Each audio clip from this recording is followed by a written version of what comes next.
Hello. Davie Portman here from upNXT, postwrestling.com, youtube.com/upNXT, patreon.com/upNXT, and of course, you can find us on Twitter at upNXT Podcast. It is me, at Davie Portman, but today I am not joined by at the Braden Harrington. I am joined with a gang of Lost experts. Now, this would normally be the time of the month where we put up our free Star Wars review. And we thought, with it being May 4th, Star Wars Day yesterday, that this would be the perfect month to completely abandon the galaxy far, far away and talk about something completely different. Hey, we don't go with the trend here at upNXT. We make our own rules. So Star Wars Day for us will be June next month to complete the saga. But this month is celebrating something very dear to my heart. And it is 10 years since the finale of Lost aired on TV. I can't believe it's flown by that long. Lost is one of my favorite shows of all time. You think I'm nerdy about NXT and Star Wars and wrestling as a whole? You ain't seen nothing yet, because this is the thing that I am most passionate about, the most I've ever kind of got sucked into a whole world, fantasy world, whatever you want to call it. And I thought this would be a great opportunity to go back and explore the show that ran for 6 years, that kind of reinvented TV, I would say, and that is Lost. So today I am joined, as I said, by some Lost experts, and we will be talking about that very first episode, pilot, part 1 and 2, that aired on September 22nd, 2004. And the first person I want to bring into the chat is our very own Claire Littleton, the Aussie of the group. We have Mr. David Sykes. David, how are you today? Good, man. Good. Pleasure to be here. So, looking forward to getting into the island, discussing all the mysteries. Absolutely. Now, you are, I've known you for a few years now through mainly a wrestling Facebook group, and I had the pleasure of actually meeting you. I believe it was in New Orleans for WrestleMania 34, and we both have a mutual friend called John, another listener of the show, and who we often nickname Jin. So quite often I will be maybe after a few pops at night and scrolling through, seeing who's online, and obviously the Aussies their time zone is completely different, and I'll see our good friend Jin will be online, and I'll send him a gif of Jin from Lost giving the thumbs up, and he'll be like, hey, you like Lost? You think you like Lost? You need to talk to David Sykes about Lost. That guy knows everything there is to know about Lost.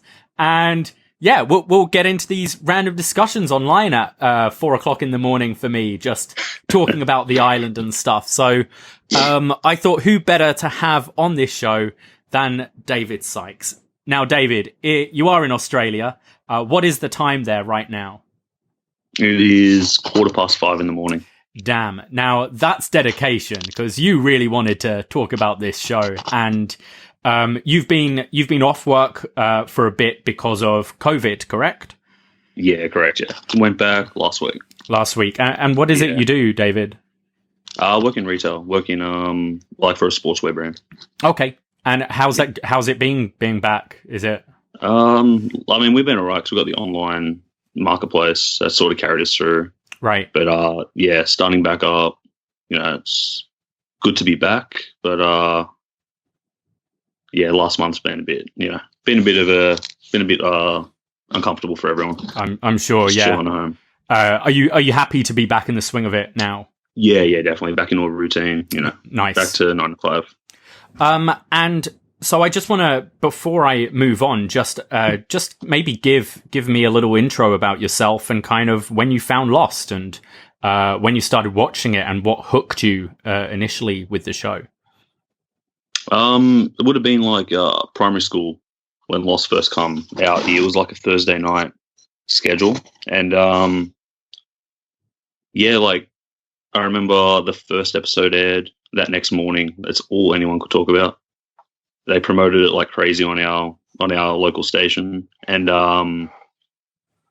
yeah, within like 3-4 weeks, like the teachers were talking about it. Everyone you'd walk past was talking about Lost, and that went on for a good few years. And I just love that mystery box sort of element that show brings, where every episode you walk away and you're just like, you what you just watched, you don't fully comprehend. Yeah. But you're ready to find out what's next. Absolutely. Do you know if it aired kind of right as it was airing in the US? Because I know in the UK we got it probably like 9 months later. It was pretty delayed to start with. And I think season 2 was already airing as we were like finishing up season 1. Oh, wow. I feel like, was it Monday night in the US? I believe back when it aired. And then I think we would have got it like Thursday. It's probably about 4 or 5 days. Oh, okay. So you were pretty up to date with it. Not too bad. Now, I want to move to my neck of the woods and now go over to Canada, where I guess you'll be the Kate Austin of the group, the Canadian, Kevin Hudson from Geekcentric. Hello, Kevin. How are you? I am wonderful. I just got to say, I was terrified you were going to give me the Hurley tag, so that was a no. You're an outlaw, and I don't Kevin. know. The more you guys get to know me, the more you'll see I'm kind of maybe even the Sawyer, if anything, a little cantankerous, but I'll try and keep it as friendly and civil as possible. But doing all right over here.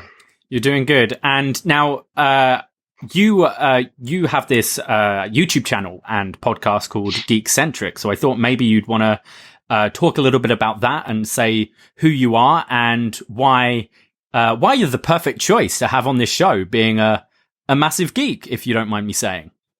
Oh, no, I take that as a compliment. So our YouTube channel is Geekcentric. We started about 2.5 years ago. We're close to 30,000 subscribers now.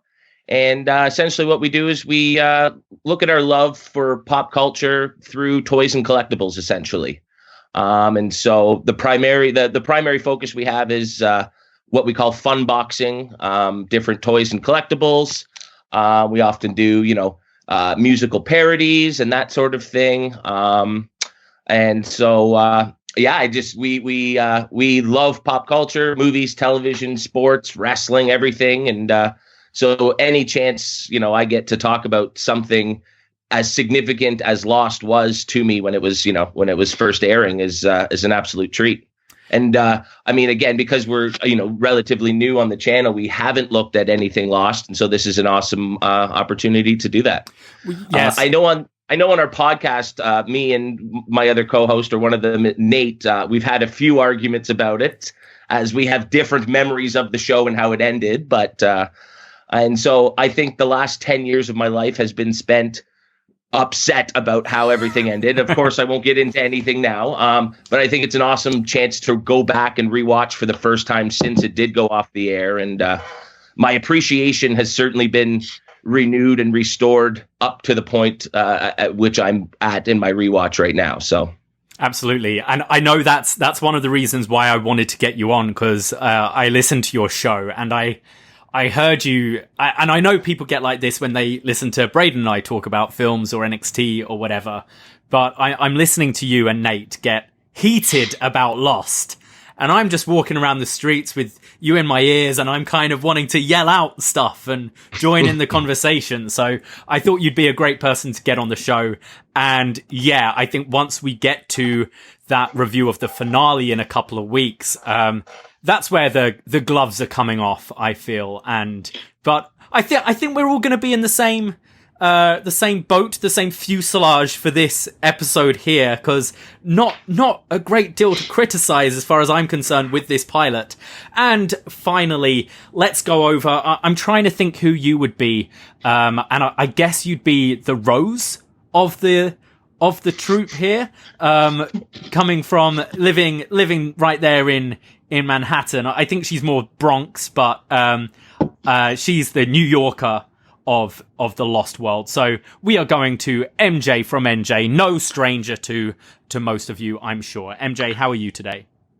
Doing well, Davey. And if we're going to get that level of callback to detail, I can't wait to go back to the island with you.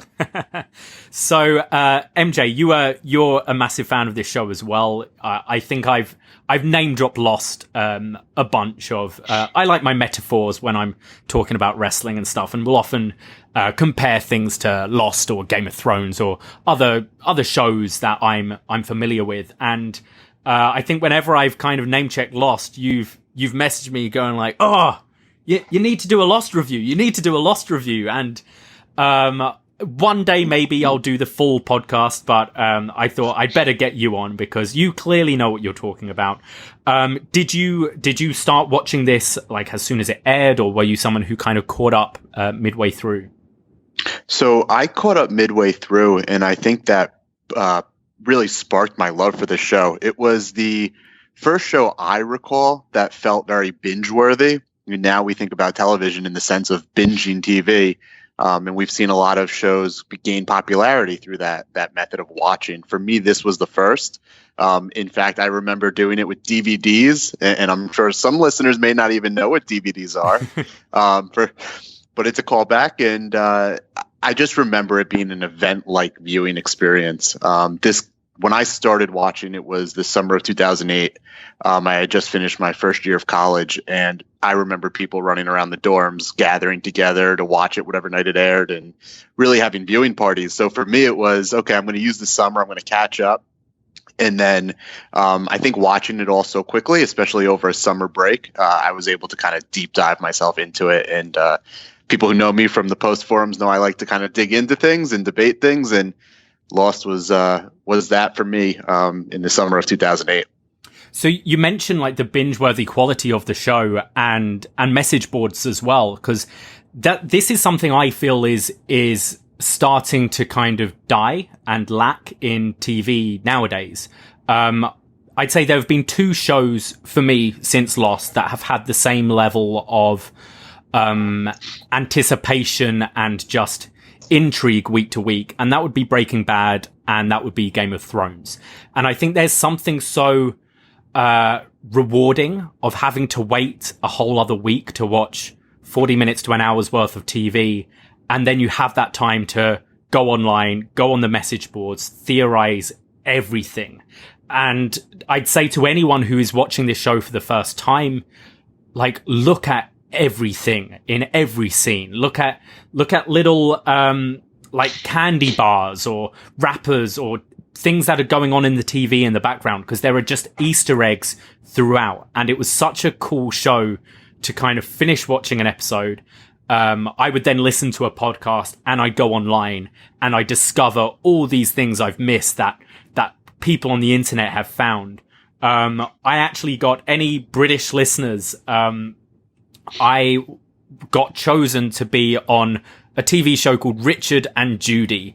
Now they're these two morning TV presenters, husband and wife, been going for years and years.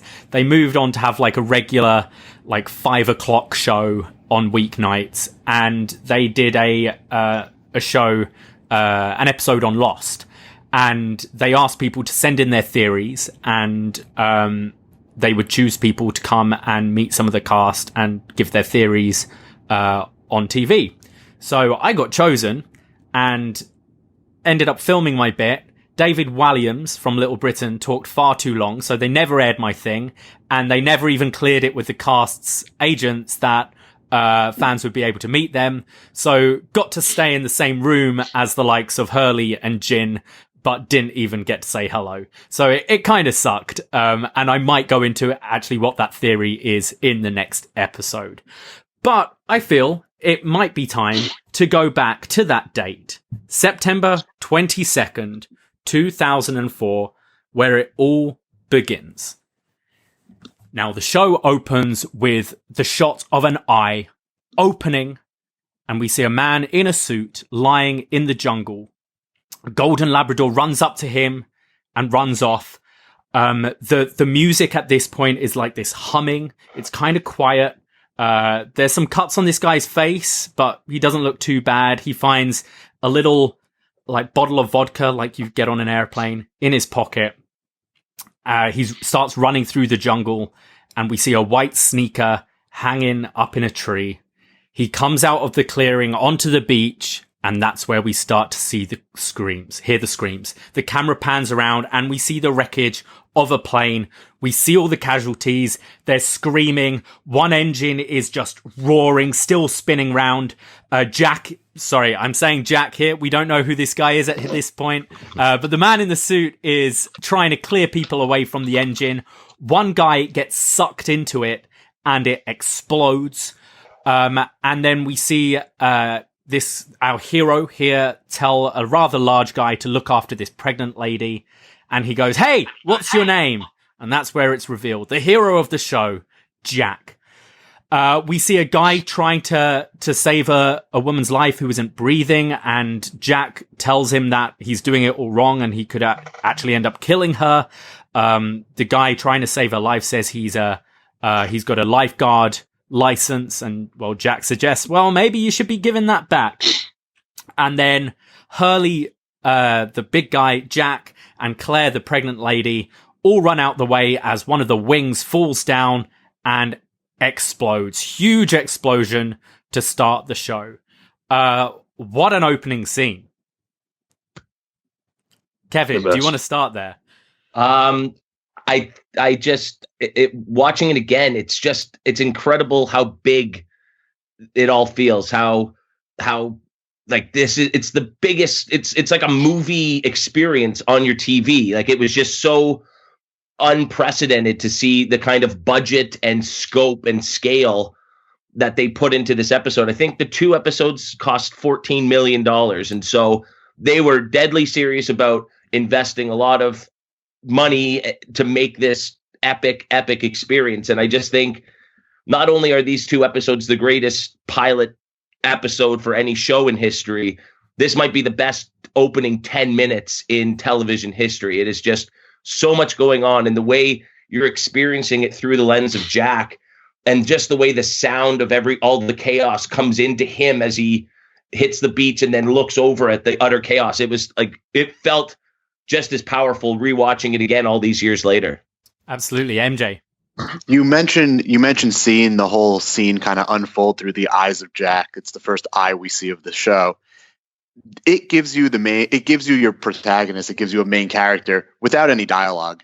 And so much of this show is so rich in dialogue, but yet for them to come out off the jump and present to you this scene that feels like a movie. You said $14 million was spent at the time. It was one of the most expensive, if not the most expensive pilot ever. They brought in a full plane and dressed it down to create that kind of cinematic, in your home, in your face. ABC wanted you to know this is a show to pay attention to.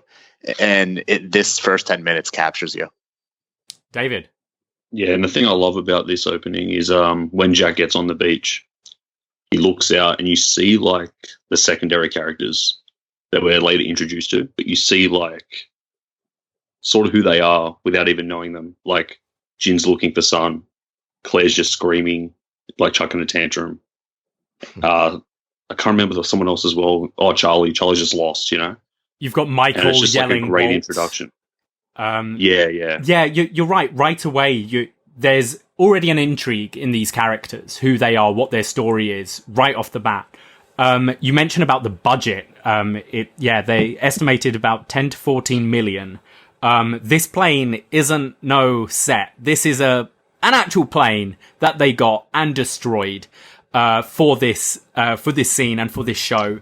The president of ABC at the time who commissioned this, Lloyd Braun, was actually fired for spending so much money on this show, which ABC weren't doing too great at the time. And yeah, I can understand what you spent $14 million on a pilot, which was unprecedented at the time. Looking back, if he didn't, like this, I honestly believe this changed TV. This, not just the show, but this episode changed TV. So maybe there's some apologies that need to be going towards Lloyd Braun there. It's a show that is presenting a plane crash, and yet we see many survivors on the island, many survivors on the beach. We see people running around. We see people kind of unscathed. Jack is almost unscathed, minus a few cuts and bruises. if we're going to believe this, it has to be enriched with kind of the live action. And that's what this was. So to the person who gave the green light on this, I think they knew what they were doing because they knew the premise. This had to be, as rich as it was. So maybe let's just go into the premise a little bit before we move on. The original concept for this show was like the reality TV show Survivor meets Lord of the Flies. And a script was initially written by a guy named Jeffrey Lieber. And this then got handed to a guy, you may have heard his name. It's J.J. Abrams. He's done a couple of little films called Star Wars in recent years.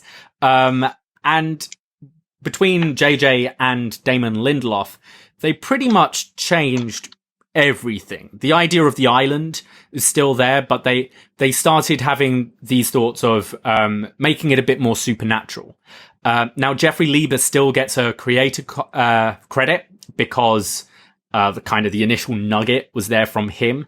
And a little fact is he is in pretty much every episode, because the voice that says previously on Lost at the beginning of every episode is Jeffrey Lieber. And it was almost, I believe, a kind of thank you to him for kind of kickstarting this all off. Kevin? Well, and from what I understand, even though, again, the premise was changed and they've moved on entirely without him, he still gets the credit for having created the show and made millions of dollars, though he was not actually part of having written any of the episodes or anything. So he did all right, even though, he did all right. Unlike Braun, who was pitched away and really received nothing, even though his decision to create such a lavish and explosive pilot sort of led to the instant popularity and success of the show. He gets nothing, but Lieberman for saying, we'll do an island and that's about all he has to do with it. He came up with an island and the name Lost. That was essentially it. Bless him. So we then start to hear Michael Giacchino's beautiful score as everything on the beach is kind of starting to settle down. Jack is trying to find some sewing equipment and goes off to a kind of a little private area on the beach. And we are introduced to Kate, who comes out of the bushes, rubbing her wrists. And Jack asks her if she has ever sewed anything before, any drapes or curtains or anything. And he reveals that he's wounded. He's got some deep cuts in the side of his body and wants her to sew him up. We then see a character called Saeed, an Iraqi, who asks Charlie, who I guess if I'm giving everyone's names, I got to be Charlie, right? The Brit on the plane, who asks him to help build a big fire because they need to try and have a distress signal so any planes flying overhead can see them. And we're introduced to Rose, who is clutching onto her wedding ring tied around a necklace on her neck. We go back to Jack and Kate, and Kate is basically showing how scared she is about everything going on. And Jack says that he knows about fear and reveals that he's a spinal surgeon. And when he started off his career, there was this girl that came in from an accident, and he like nicked her, and basically loads of spinal fluid and things were like rushing out, and she knew she was going to die if he didn't operate quick. And he let the fear overtake him for 5 seconds, counted to 5, the fear went away, he sewed her up, and she was fine. Kevin? Oh, sorry, I thought you wanted to say something. Oh, I'm captivated by your retelling. Sorry. I believe this was one of the kind of audition scenes with Jack and Kate here. So it's really fun going back, and I'm sure they're all on YouTube. I remember them quite clearly being on the DVD extras. You can watch a lot of the cast reading different parts for this show. So you had, I believe there's a video of Yoonjin Kim, who plays Sun, the Korean lady, reading Kate's lines in this scene as she originally auditioned for Kate. I think for me, this is the first kind of real piece of dialogue here. And it gave me faith that these writers can actually write human beings and write dialogue as well, because that's so often I find in TV especially. And there are hokey lines throughout the series of Lost. Absolutely. There are weaker bits of dialogue here and there, but I think a really strong scene, and I can see why they'd have picked this as an audition scene for both actors, for Kate and Jack. MJ. Yeah, for a show that, the first scene, we talked about the explosiveness. The show hooks you with the kind of the mystery or the in-your-face explosions, but then it really keeps you captivated with these kind of moments of these human-to-human conversations. They're littered throughout the show. We see great writing throughout. We see storytelling weave throughout, and we'll get to that. But I rewatched this pilot, and this kind of immediately, it had been maybe 10 years since I rewatched the show. I had not gone back to it since it concluded, and immediately in seeing their interaction, Kate and Jack right there, he tells her the little story, she acts upon the story. I'm right back to being with these characters. And on the rewatch, that was something that really kind of reminded me of how great of characters and the actors, how well they played those personas came across. David. Yeah, and in this scene, you already understand that Jack's going to be the leader from that first scene, but now you understand that he's going to be that sense of calm, amongst the guys. And it's a little thing, but when he's talking about that operation that he had, he mentions the nerves coming out like angel hair pasta. Yes, and it's just such an image that just hits you, and it's grotesque, but it's very, very colorful in its own way. Yeah, Kevin.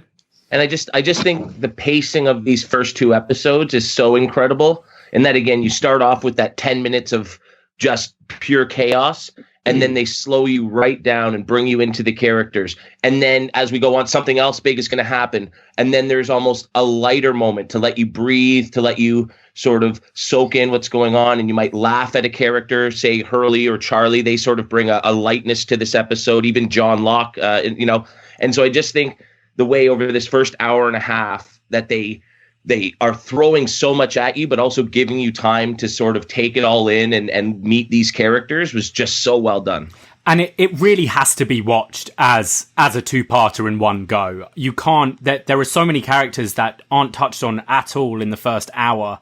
And I know in the UK it was aired back to back. I'm not sure in the US if it was No, it was 2 weeks. Oh, that's horrible. So they made you wait the week out. Yeah, so that would have been awful. That's tough. Yeah, because we definitely watched it as a movie in the UK, and it lends itself to that. As you say, it's got that kind of format of, I don't know the exact kind of rule, quote unquote, but in action films, they say that action needs to happen every, 12 minutes or something like that. And it's kind of got that formula where it does bring it down, and then we've got, okay, we're going to introduce something else that's crazy on this island. So night falls, we see Charlie, who has kind of these plasters around his knuckles, and he's writing the letters F-A-T-E, fate. They start talking about how no one has come by yet. We are introduced to Shannon and Boone. Boone is the useless lifeguard. Shannon is your kind of typical spoiled brat blonde, played by Maggie Grace, who you may know as constantly being taken away from Liam Neeson. Shannon is convinced someone's gonna come by, so refuses a chocolate bar. She ain't gonna start eating chocolate now just because they're crashed on an island. She needs to watch that figure of hers. We see Hurley, who has kind of become in charge of the food. He's found the flight food and is taking them around, passing them out to each person, and gives Claire, the pregnant lady, one. And then he comes back and gives her a second, which I think is really sweet. Hurley, obviously, he's a big guy. He's an obese guy. And to see this guy who obviously enjoys his food, caring enough to give to the pregnant lady, I think is pretty sweet here, and really comments on his character for the rest of the show. We see a father and son, Michael and Walt, and the son is just ignoring the father here. We're introduced to a Korean couple, Sun and Jin. Jin is telling her to not leave his side, whatever they do, and do not talk to anyone else on the island, just to stay with him. Jack is checking on a man who has shrapnel sticking out of him, and Kate says that he was sat next to her the whole time. Jack is then holding a bit of imagery here, a leaf shaped like an aeroplane, as he's giving his theory on what happened. He says that he blacked out on the plane, but Kate says she saw the whole thing, that the tail broke off, and then the front of the plane broke off as well. So Jack thinks that they should go on a little mission to find the cockpit, because if he finds the cockpit, he might find like the black box, might find a transceiver, may be able to put out a rescue signal. Kate reveals that she saw smoke further in the island and that she wants to join him, and reveals that her name is in fact Kate. It isn't the Wasp, it is Kate.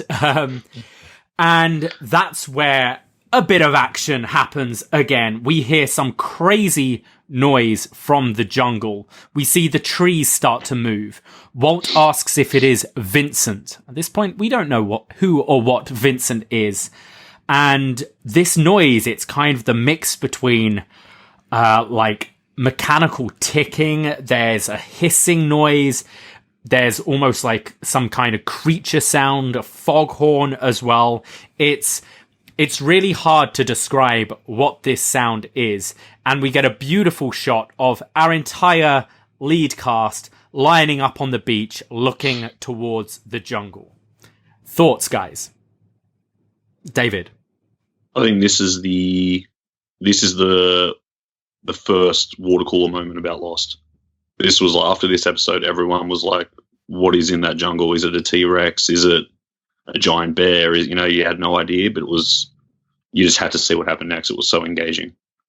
Kevin? Yeah, it was that first indication that it's not all as it seems. Something is different about this place, and I just think the sound design on whatever's in the forest is it's so incredibly well done. It gives nothing away and just makes you so curious as to what's really going on. And this was when I went, oh, I need to know everything about where they are and what's going on. There's a line from Rose at some point where she says there's something awfully familiar about the noise, and that's what the creators wanted to do. They essentially just threw a load of sounds together to create this thing, and it's familiar, yet you can't put your finger on it. And I believe one of the noises they use is the like the receipt machine in a New York taxi. And that's a noise they use a lot, because for so many listeners, that's a noise they're familiar with and they hear. But yeah, this is where it goes, hey, this isn't a show about people trying to survive a plane crash. There's something more to this. And I've had an argument with so many people where they're like, yeah, I liked Lost, and then it got a bit too silly and supernatural for me.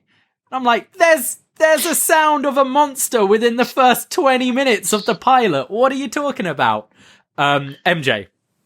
This is where the island becomes a character itself. And for a show that's so devoted to the stories of its characters, this is the first moment where we meet after the initial survivors of the crash, we meet the island.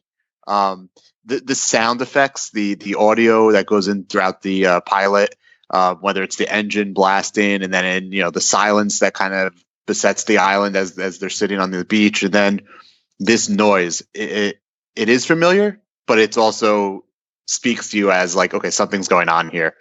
So as if you haven't been hooked in enough. Here's the mystery element. We have our first flashback of the show. We see Jack sitting on the plane. The stewardess, Cindy, comes past, and Jack saying, "Hey, Cindy, my drink isn't strong enough. Give me more alcohol." So she hands him a couple of bottles of vodka.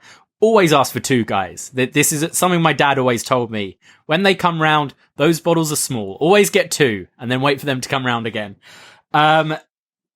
Jack gets up. Jack chugs his vodka, gets up to go to the toilet, and a guy, Charlie, Meriadoc Brandybuck, as some of you may know him, pushes past him, and we see Rose, the lady who's on the island, clasping her wedding ring, who says that she doesn't like turbulence. Her husband has just gone to the toilet, And Jack promises to keep her company until the turbulence is done and her husband's back. But the turbulence starts getting crazier and crazier. The oxygen masks drop down.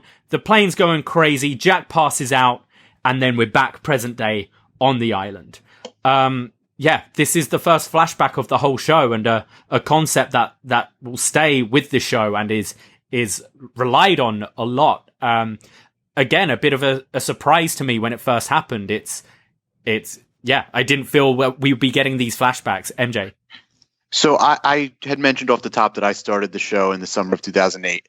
For you guys who watched it when it first premiered, did you expect the flashbacks to be a recurring thing? Because by the time I had seen it, I kind of had an idea that this was part of the show. But the very first time you get this flashback. It's hard to say. I think for me, I figured maybe this would just be a device for the pilot. So we saw how the plane crashed. And I don't think back then I even thought that the actual reason the plane crashed would be part of the mystery. I just figured, okay, we're now going to see what happens to make this kind of blow up in the sky. But obviously, it becomes a construct they use throughout where it's a way to dive into these people's past. But no, I wasn't expecting it. David, what about you? I think after episode 3, you understand this is the pace of the show. Yeah. And this is how it's going to be presented. Kevin, anything to add? Certainly at first you have no idea that this is going to be such an integral part to the actual storytelling of the show. So it was just, sort of a means to an end at the point. You had no idea how significant it would all become. MJ? Kevin, you mentioned earlier that the sequence of events throughout the pilot, how it sets the cadence of the show, kind of what you're going to get, which is action and then dialogue and then mystery or something like that.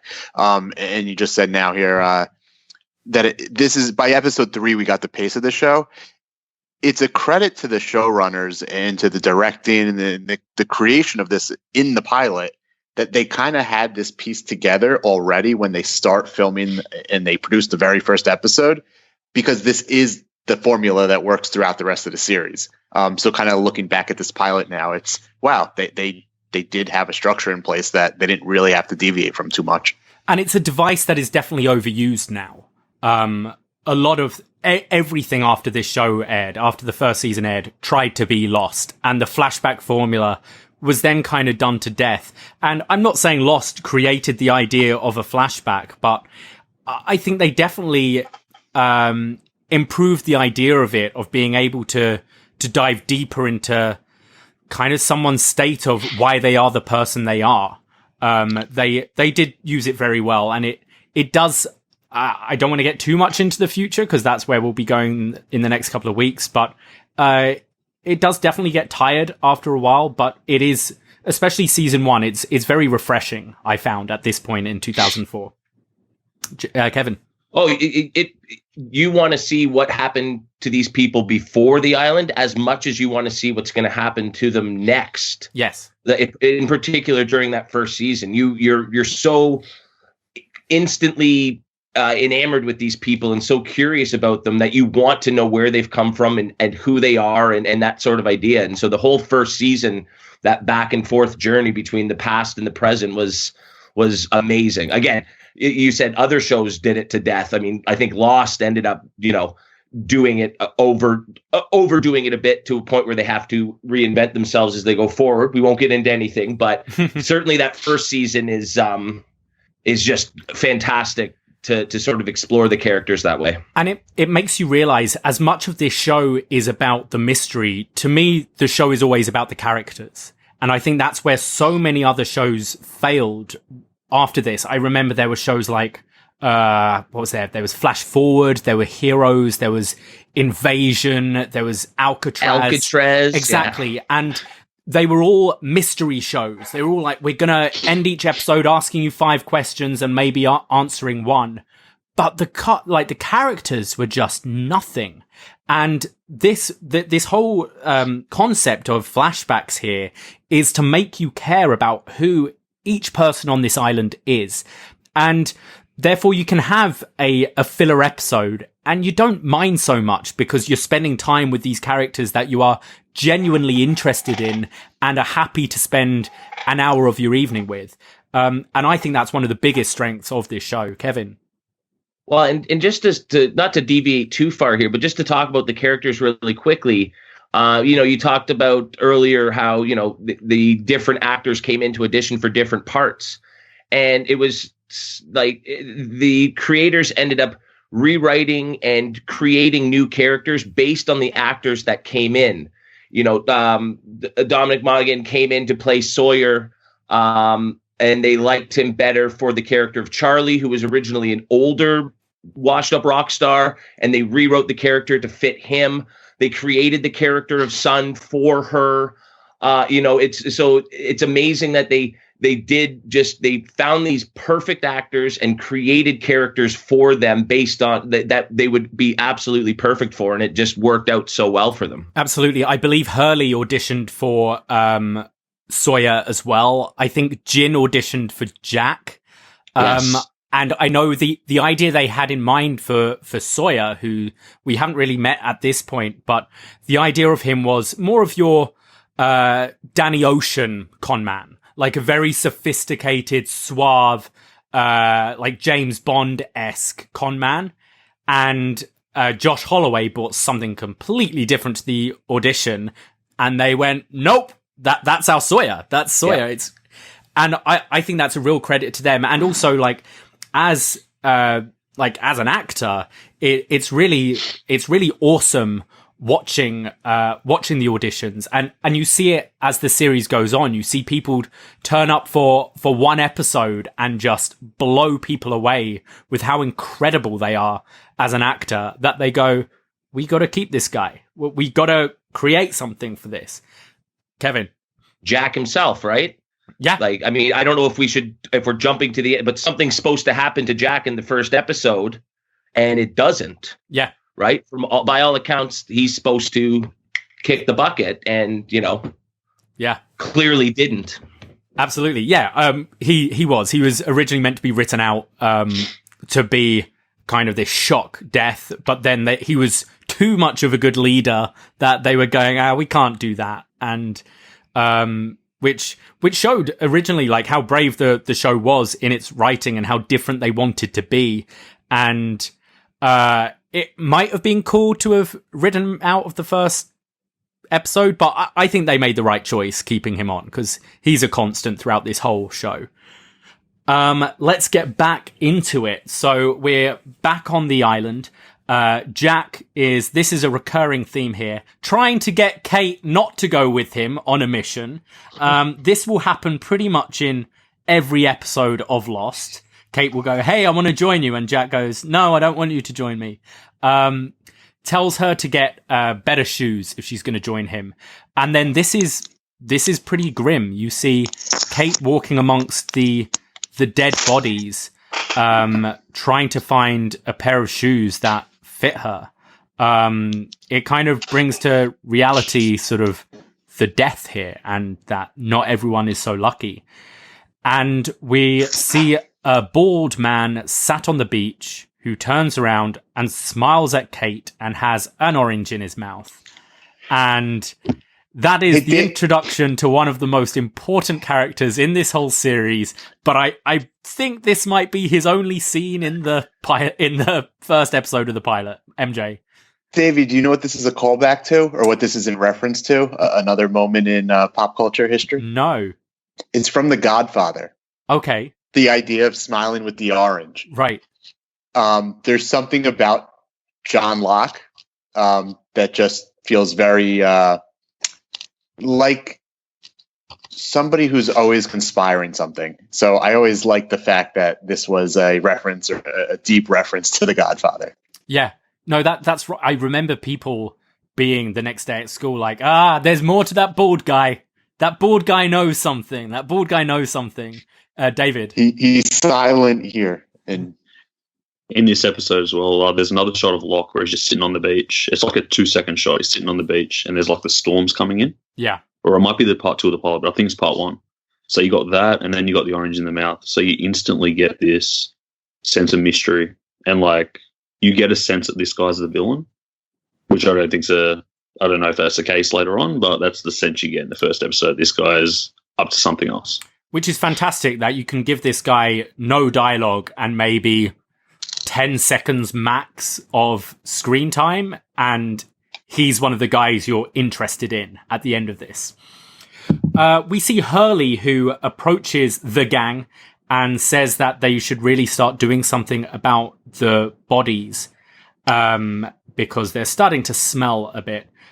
Jack tells them that he's heading to the cockpit and asks Boone, the useless lifeguard, to look after the man with the shrapnel in. Charlie overhears that they're going to the cockpit and wants to join them on their mission. So we have Kate, Charlie, and Jack going on the first hike of the series to the cockpit.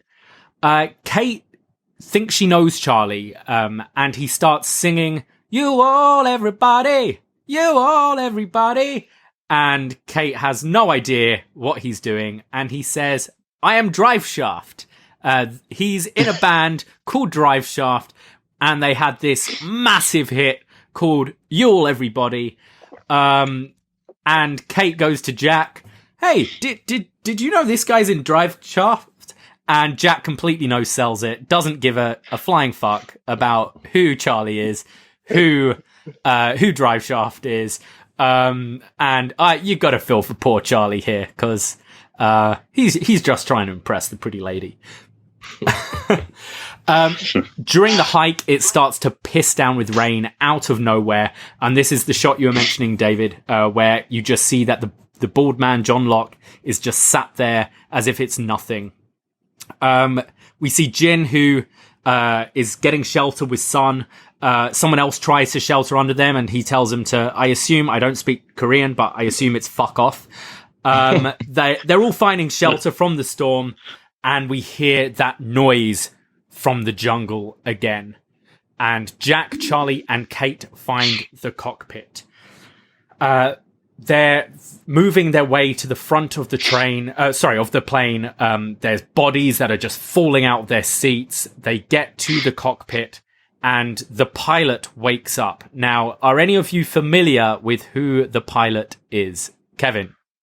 JJ's best buddy, Greg Grunberg, making his obligatory appearance. So I believe Greg Grunberg is in every JJ project ever. I think they're best mates from school, and he's kind of his lucky charm. He even gets to be in Star Wars, this guy. Maybe one of the luckiest actors around. So this is Greg Grunberg playing the pilot, and the first thing here, which I always love this little thing, whenever you see pilots in films, the very first question is, how many survived? It's always their mission is to save everyone, to save as many people as possible, not caring about where they are, how he is, but how many survived. And we learn that there are at least 48 survivors.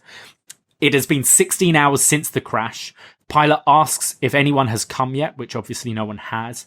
And we learn a bit more about what happened. So they were 6 hours into the journey when the radio went out, so no one could see them. And they tried to turn back to land in Fiji, but then turbulence hit. So by the time they hit turbulence, they were 1,000 miles off course. So if anyone is actually looking for them, they would be looking in completely the wrong place. Jack asks where Charlie is, because he's not in there with him, and manages to get the transceiver. We see Charlie come out of the bathroom again, looking rather suspicious, and we hear the monster noise again. We see this big shadow walk past the front window of the plane. The pilot looks out the window to see what's happened and just gets dragged away. Blood splatters across the window. Jack manages to grab the transceiver, and they run. They run through the jungle. It's pouring down with rain. We're hearing this monster noise. Charlie at one point gets his foot caught in a branch, and Jack saves him. Kate hides in some trees and screams for Jack. We hear the monster noise. She's absolutely terrified and starts to do what Jack told her to do earlier in the show. She counts to 5. The sun starts to rise, and the rain stops, and Charlie bumps into Kate. He says that him and Jack got separated, so they start going looking for Jack. And Charlie's like, Kate, I heard you call after Jack. Hi, I'm Charlie, by the way. Nice for you to care about me. They then find the pilot wings, the kind of badge, on the ground, and we see a reflection in the water on the floor of a body hung up in the trees. Jack comes out and reveals it's the pilot. And Charlie goes, guys, how does something like that happen? And the camera pans and we see the bloody pilot in the trees. Lost. End of episode 1. Guys, wow. What a fantastic final scene. Just the drama of these guys like sprinting through the rain, that crazy noise of this monster that we don't see, the pilot in the trees. What the hell is going on? Who wants to kick things off? David. It was just, it's so intense that those last 5 minutes. The thing I love about that episode is when they're in the cockpit, as the monster, or as whatever is in the jungle is there, they're like trying to like clear the window to see what it is and see where it is. And you get a sense of like, you don't know what it is, but neither do they. Yeah. So you're a part of this journey with them. As they're trying to find out what's going on, you're trying to find out the same thing. Absolutely. You're in the same boat as they are. And this is the point, as Kevin mentioned, where in the original script, the camera pans up and it's actually Jack who is in the trees dead. So that was the original end to this first episode. Any other thoughts on part 1 of the pilot, guys? MJ? Yeah, just one thought on the, this is the first time we kind of go off on a separate mission with some characters. And this is something that happens again throughout the show, but just this idea that, like you said, David, like we're learning about the mysteries of the show with these characters. Our viewpoint is very much aligned. Harkening back to that very first scene where we, see Jack's eye. It's like we are now experiencing this through their eyes, also in the same kind of what we know and what we don't know. So it's fun to kind of go off on these missions with these characters. There's so many characters that over the course of the series, you kind of mix and match different pairings, and certainly Charlie and his drive shaft stuff is very fun to see. Talking of Charlie, how much do you think he was originally intended for this mission? Return of the King came out 2003. So that was like Dominic Monaghan would have been pretty recognizable at this point as the Hobbit in Lord of the Rings. And I kind of feel as we move on, we get a lot more alpha males in the show who are more prone to go on these missions. Charlie's an interesting choice, and I wonder how much of it is sort of the star power in 2004 of having, this is one of your central guys, this is the guy from Lord of the Rings, this is a movie star in your pilot. Especially when you mentioned that he was originally intended to be a kind of like washed up older rock star. I don't know, it's just a thought, because definitely it was one of the reasons I wanted to watch the show. I'm a massive Lord of the Rings fan, and I was like, I want to watch that show with Merry from Lord of the Rings. So yeah, just I'm interested to see whether that was part of it. MJ? Yeah, I think you mentioned before they wrote the characters and they rewrote some characters to match the people who came into audition and who fit for what. Yeah, absolutely. Charlie as a recognizable face, to have that in the pilot, to have kind of his star power there, but it also fits the character. And I think we learn more about Charlie as the pilot goes on. We learn more in season 1. This is the type of character that is looking for attention or wants to be part of something, but doesn't quite always get it. We see this with the drive shaft kind of tongue in cheek of Jack no selling it. But also he means well, despite having some troubled past. And like with a lot of the characters, it fits very well in this pilot. Absolutely. Kevin? Well, and he's also on a specific mission for himself, right? He's got selfish, ulterior motives to be going there himself, right? So that's right. Now just for the ending of this episode here, and I don't know how much I can say, because again, we're trying to be spoiler free and everything, but the death of the pilot is the first sort of mystery that we never really get an answer to. So again, I don't want to say too much again, but we never find out why it happens. True. I mean, why? Yeah, I think that's something we can circle back to next week for sure. Yeah. I think we'll definitely do. Maybe we'll save it for our finale thing. I want us all to come up with a list of kind of unanswered questions and see if between us we can try and answer them. So yeah, pencil that one in, Kev. Yes. See, again, I didn't want to get too far off on it. Absolutely. No, but we can kind of sort of bring up things. MJ. I always love the literary device of them actually killing the pilot here. I know it's supposed to be Jack, but you traditionally associate a pilot, like the captain of the ship, pilot of the plane. He's going to be a leader type figure, and they disposed of him so quickly. It did set precedent for like people will die, especially in the case of a pilot, someone you wouldn't expect to die. Lives are going to be lost here, and pun intended, and that. As the end of a pilot, I thought really was like resonated with me. Yeah, it's the first time that an episode called The Pilot actually, it could actually be a title and not just what episode it is. It's Absolutely. Not just the pilot episode; it's called Pilot. Yes. So while back in 2004, Kevin had to wait a whole week to see the next episode. I probably just got up, got myself a glass of water and sat back down to part 2 of Pilot. So we see Charlie, Kate and Jack walking through the jungle. Charlie is bugging Jack to see if the transmitter is working. Kate asks Charlie why he was in the bathroom, and he just makes up an excuse that he was feeling sick and says every mission needs a coward. Kind of a very British thing here with Charlie, just putting himself down. And Kate says, "You're not a coward." And we then go to a Charlie flashback. We see Charlie on the plane. He's tapping away with his fingers. He's acting very suspicious, and the flight crew notice it. He gets up, storms past Jack to go to the bathroom, and he pulls out a bag of heroin, which he rubs on his gums. The crew are knocking on the door. The fasten your seatbelts light has come on, and he goes to flush the drugs down the toilet, but that's when the turbulence hits. He flies up in the air. He frantically gets out of the toilet and goes to buckle himself into a seat before the plane comes crashing down. So right away, we've learned, I guess the answer to a first mystery. What was Charlie doing in the bathroom? Well, he wants his drugs back. Guys, what do we think?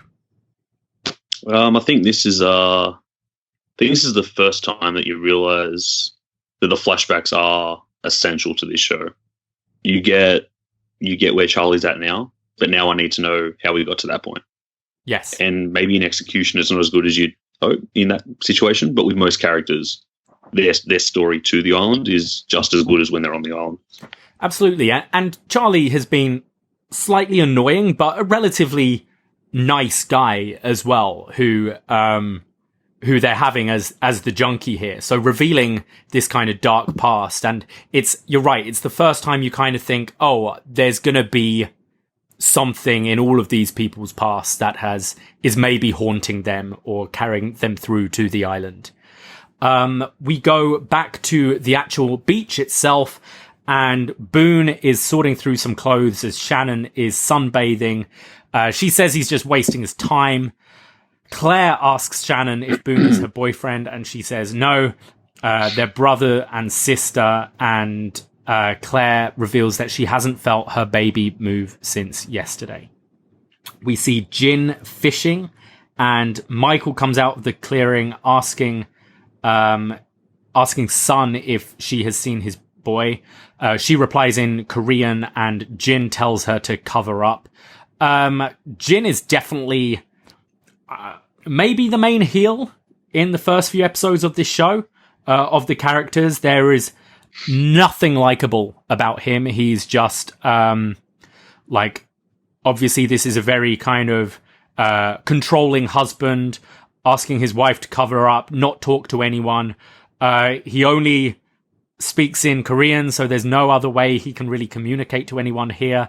I would say from the pilot, I remember at the time, these maybe being my least interesting characters of the whole bunch. That does change, definitely, as the show goes on. But here, you're just like, oh, this is the dick Korean guy. We then see Walt, the young boy, who is looking for Vincent, his dog, and finds a pair of handcuffs on the ground. Michael, his father, ends up finding him, starts lecturing him, and looks concerned by the handcuffs, realizing that there must have been maybe a fugitive on the flight. Saeed and Sawyer are fighting. It's a pretty nasty fight. Sawyer's throwing sand in his eyes. First thing we've really seen from Sawyer at all. They get separated. Sawyer calls Saeed a terrorist. Kate turns up, reveals that they have found a transceiver, but it doesn't work. And Saeed says that he can help. Hurley tells Sawyer to treat everyone with some respect. Sawyer's throwing insults and nicknames around. Saeed says that the battery is good, but the radio is dead, but he thinks he can fix it. And Rose tells Jack that he can look at the man with the shrapnel. So maybe Sawyer heel number 2 at this point, just your typical jerk here. Any comments we have about these last few scenes, kind of fleshing out some of the other characters on the island who we haven't really seen at this point? The interaction with Saeed is interesting. Back in 2004, this is at a time when America is fighting a war on terror. You have a character being presented as an Iraqi. I don't think we know too much about his background. And then Sawyer uses that terrorist jargon. Back in 2004, it probably plays a lot differently than it would today. But I thought that was an interesting, just from a casting standpoint. You mentioned Jin and kind of his being potential heel number 3 or heel number 1, you said. There's a lot of interesting characters and interesting casting choices that I think, because of what we learned with Charlie and he has something going on with him, it leads you to think, okay, what's everyone got going on? And it's a nice welcome to the ensemble cast. I think Saeed in 2004 was a great character to have. I was a big fan of shows like 24 as well, but your Middle Eastern guys are the baddie all the time at that time. So 2004, we're only 3 years off from 9/11, and we've got a story about a plane crash, and there's a character called Saeed who's from Iraq.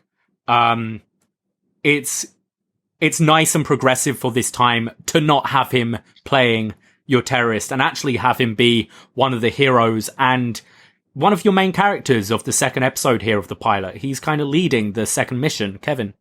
Yeah, he almost becomes instantly sympathetic as a character because of Sawyer and his extreme prejudice and attacking him without any reason to do so. And I think Michael also comes off as another, like, what's this guy's problem? Why is he being such a jerk to his son? And why is he, acting the way he's acting? So everybody's almost coming off poorly in these first few scenes, sort of like, and again, you guys said it perfectly, right? It's like, okay, so now we learn that Charlie has a mystery. They probably all have these reasons. And it's, I want to know who these people are. Like, they just set you up to want to know more about them instantly. To the degree that Pilot 1, the first episode, sets the scene for you and does so in a very robust way, this episode more sets the conflict and the conflict within the characters that we're going to meet and that are going to be living on this island or presumably are stuck on this island at this point. So it's definitely a nice change of pace. And it does, like I just mentioned, the ensemble cast is terrific. This is a great way to introduce you to everybody where, you got interest in people. I think also Pilot Part 1, they've had this plane crash. They've survived. They're like, oh, well, there's a black box on the plane. Radar should know where we are. It's only going to be a matter of a few hours and we're rescued. So the characters, as traumatic as it is, surviving a plane crash, they're kind of, right, let's just like make up camp for the night and we'll be safe soon. And this is the start of the realization that, wait, people should have been here by now. So people are kind of, the tensions and the stresses are coming out, and you see it in the likes of Michael, Sawyer, Saeed, and Jin here. Saeed and Hurley have a bit of a heart-to-heart. Hurley tells Saeed that he likes him, and asks how he knows how to fix radios. And Saeed says that he's a military communication officer and fought in the Gulf War, but not for the Americans. He fought for the Republican Guard. So confirming that, yes, this guy is an Iraqi and is on the opposing side to, I'd say, most of the audience of this show at the time. But he's being treated as one of your heroes here. Sun looks on at Kate, who is half naked, and I don't speak Korean, but she's thinking, I wish I could be half naked at this point, pretty much. The longing in her eyes. Saeed tells Kate that they need to get a signal from higher ground, and there's this shot reminds me of, in Return of the Jedi, when the kind of fight at the beginning and everyone's staring at each other, and I know Family Guy have spoofed it when the camera pans from each person looking at each other. Do you know the bit I mean, at the Sarlacc pit? Yeah. This felt like this, because Saeed goes, we need to go at higher ground, and she's like, how high? And the camera very slowly pans up these mountains to the highest point, and it's, I don't know, it's one of the first points in the whole pilot where I'm like, oh, come on, guys, that's a bit cheesy there. Maybe I'm being picky, but I got to be a bit negative here and there. So we learn what the second mission is going to be, that they're going to have to go up this mountain to try and get signal for the radio. We see Kate looking on as Jack is treating the man with the shrapnel. Jack says that he could pull it out, but it's going to be so infected and he doesn't have antibiotics. So it's likely this guy's not going to survive. Kate says that she's going off on a hike. And again, Jack is worried about her and tells her not to go. We see Sun and Jin together. Jin walks off and Sun unbuttons the top button because she's a rebel and wants to show off her body. Jin offers Hurley some urchin, and Hurley is absolutely grossed out by this and laughs at him. We see Walt, who is reading a comic book in Spanish, and has the page with a picture of a polar bear on it. And Michael says that when we get home, I'll just get you another dog. He's not doing the parent thing very well right here. Walt, all he's worried about is his missing dog, and Michael's like, it's all right, we'll get home soon and I'll just buy you a new one. And Walt shrugs him off and walks off. We see Charlie in the jungle, who's trying to have some of his heroin. Jack tells Hurley to look through the wreckage for antibiotics. We see Shannon, who is being useless and just wallowing in her misery, and Boone, her brother, just calls her useless, and they have another argument. I've said I'm probably least interested in the Koreans at this point, and then you've got Michael, Jin, Sawyer, who are all a bit of a dick. Shannon and Boone are just kind of useless here. Kevin, you're shaking your head. What do you have to say about these? Just rewatching it again, and the hatred that I had for the character of Shannon just came roaring back with such a vengeance. Now I was 15 years old when this came out, and I had the biggest crush on Maggie Grace watching this show. And she definitely improves as the show goes on, but she is fucking awful in this pilot. And Boone isn't that much better, to be honest. So Shannon is fed up of being called useless, so she's like, well, I'm going to go on the hike. And just as Charlie's walking past, and Shannon goes, hey, are you going on this hike? And he's like, well, are you going? Oh, well, yeah, definitely. I'm going. the red-blooded male, as our Charlie Pace is. So we have our new team of hikers for this episode. Shannon, Boone, Charlie, Kate, and Saeed. They go off as we see Sawyer looking on, who joins them and has maybe the line of the pilot. Kate goes, "You decided to join us." And he goes, "I'm a complex guy, sweetheart." Fucking love Sawyer. We're introduced to the Michael Giacchino hike music, which is one of my favorite themes of the show. Bum, the best. Bum, bum, bum, ba-da-ba. Whenever it comes on, I'm like, yes, we're going on a hike, guys. We have Michael and Jack talking. Jack asks Michael a bit about Walt, asks how old he is, and Michael gets the age wrong. So we're learning more here that maybe there's more to this father and son, that they don't really know each other. It seems an odd relationship for the two. But Jack says that he's seen the Golden Labrador in the jungle and that he's fine. So Michael need not worry and will be able to get the dog back. We are introduced to John Locke, who is setting up a backgammon board as Walt walks over. Walt reveals that he was living in Australia with his mum, but she got sick and died a couple of weeks ago. Locke no-sells him and just starts talking about backgammon. Pretty much. He says that backgammon is the oldest game in the world. It's over 5,000 years. And again, this is one of those iconic lines. 2 players, 2 sides. One is light, one is dark. Walt, do you want to know a secret? Yeah, so we saw this guy just kind of watching on, looking all mysterious in episode 1. And now he's revealing that he's got a secret. And this whole backgammon thing, even though we've only watched about an hour of this show so far, you know that this is symbolic, that this is kind of going to be a metaphor of the show, a kind of fight of light and dark. It's in there for a reason, Kevin. Well, and it's like foreshadowing 4 years in advance almost, right? Like, absolutely. It takes years and years before you really see that idea of the light and the dark really like represented on the screen. So, you know, it's I always wonder how much they knew and how much they had forethought and how much was simply retconning and going back to early episodes and sort of trying to fill in gaps and whatever. But the whole light and dark is a theme of the whole show and is a very integral. So it's hammering that mystery about who is this Locke guy and what is his secret. It was a wicked scene. And it makes you realize there's going to be kind of a force of evil on this show. We're going back to kind of traditional storytelling of good versus bad, which when you first think it's going to be a show about people trying to survive on an island, it's not necessarily a good versus evil thing that you're coming to expect. MJ. Yeah, you talk about the foreshadowing, long-term booking. There's a lot of things that happen in between the seasons before we kind of see that light and dark conflict on screen.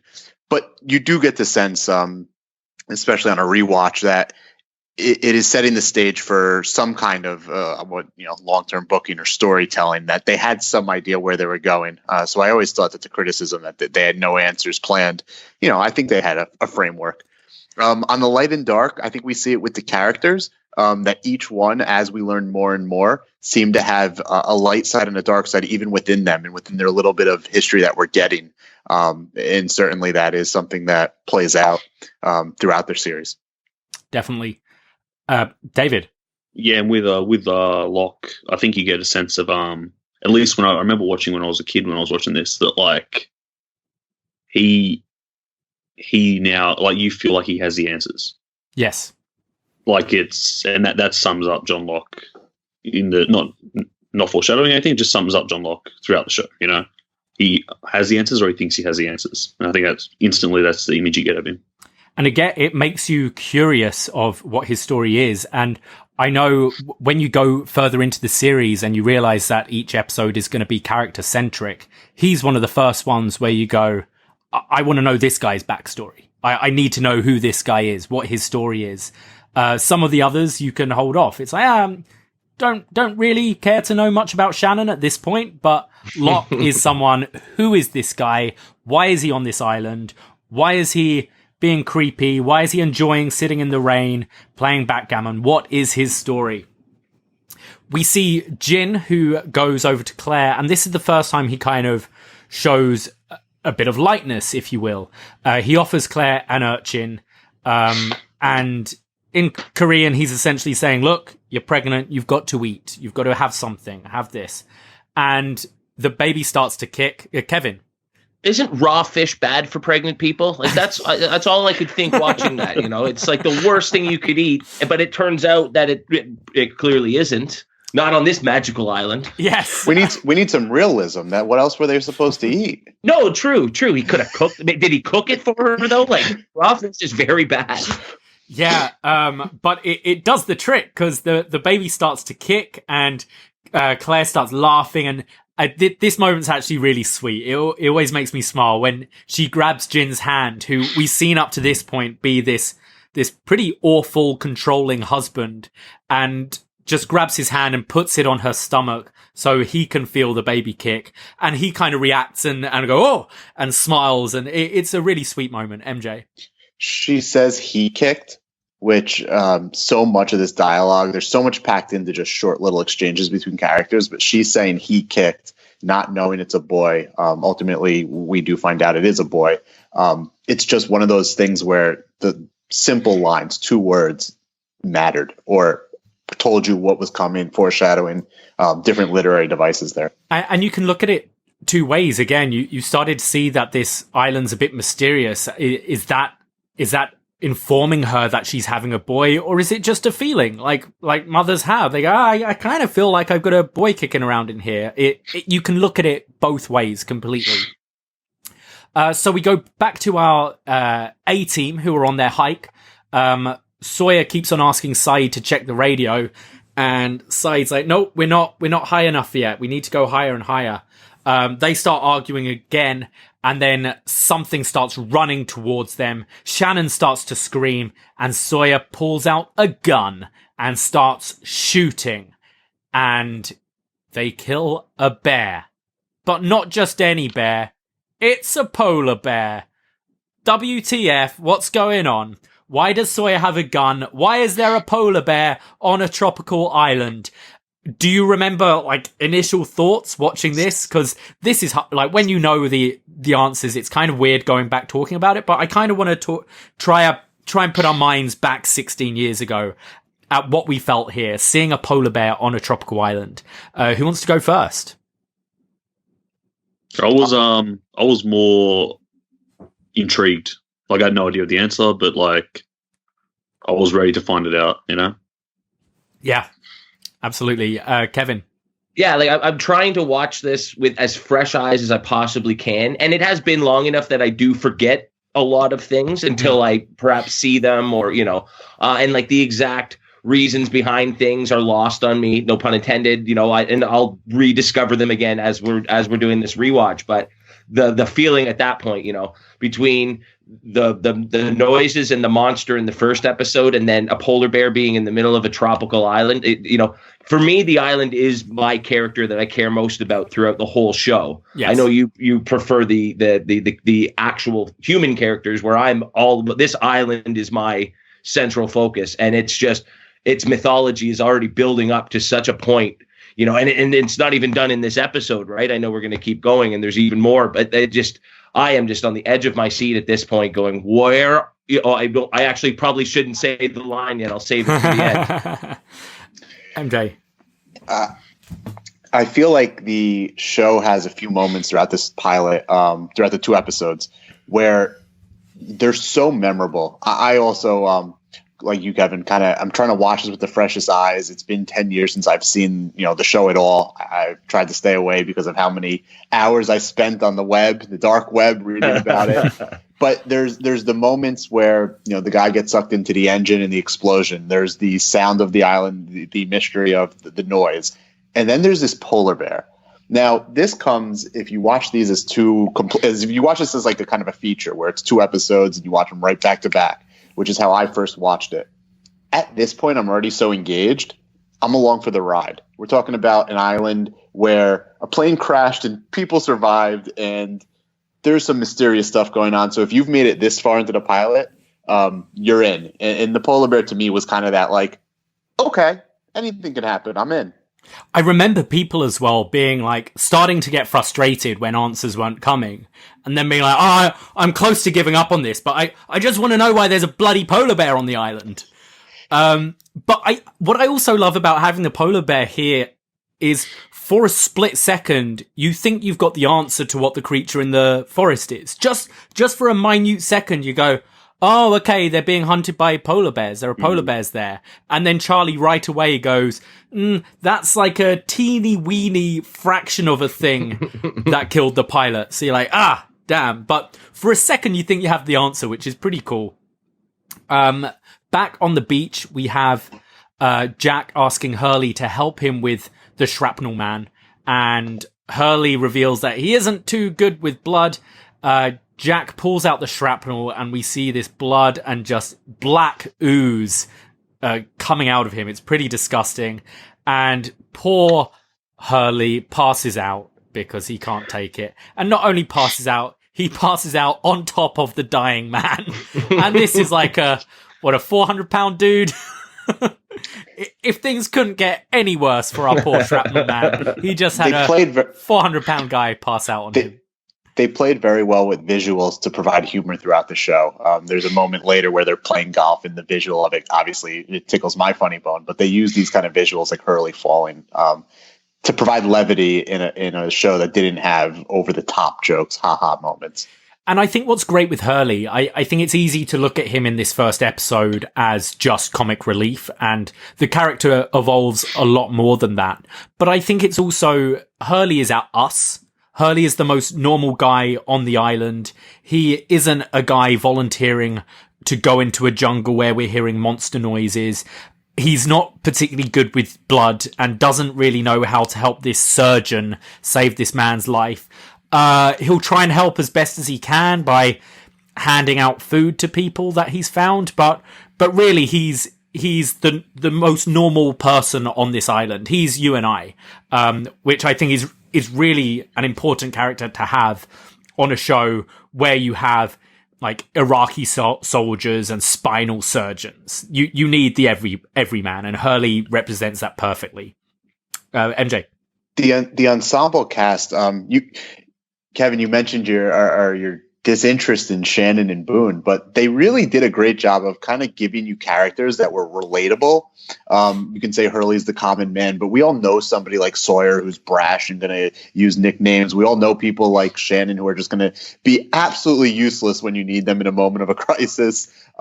Even someone like Jack, the person that assumes a leader role, a doctor, if you will. Like, we all know these kind of people in everyday life, and here they put everybody on this island together.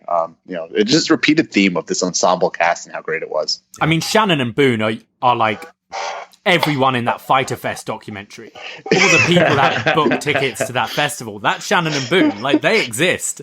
And yeah, like, we hate them for a reason.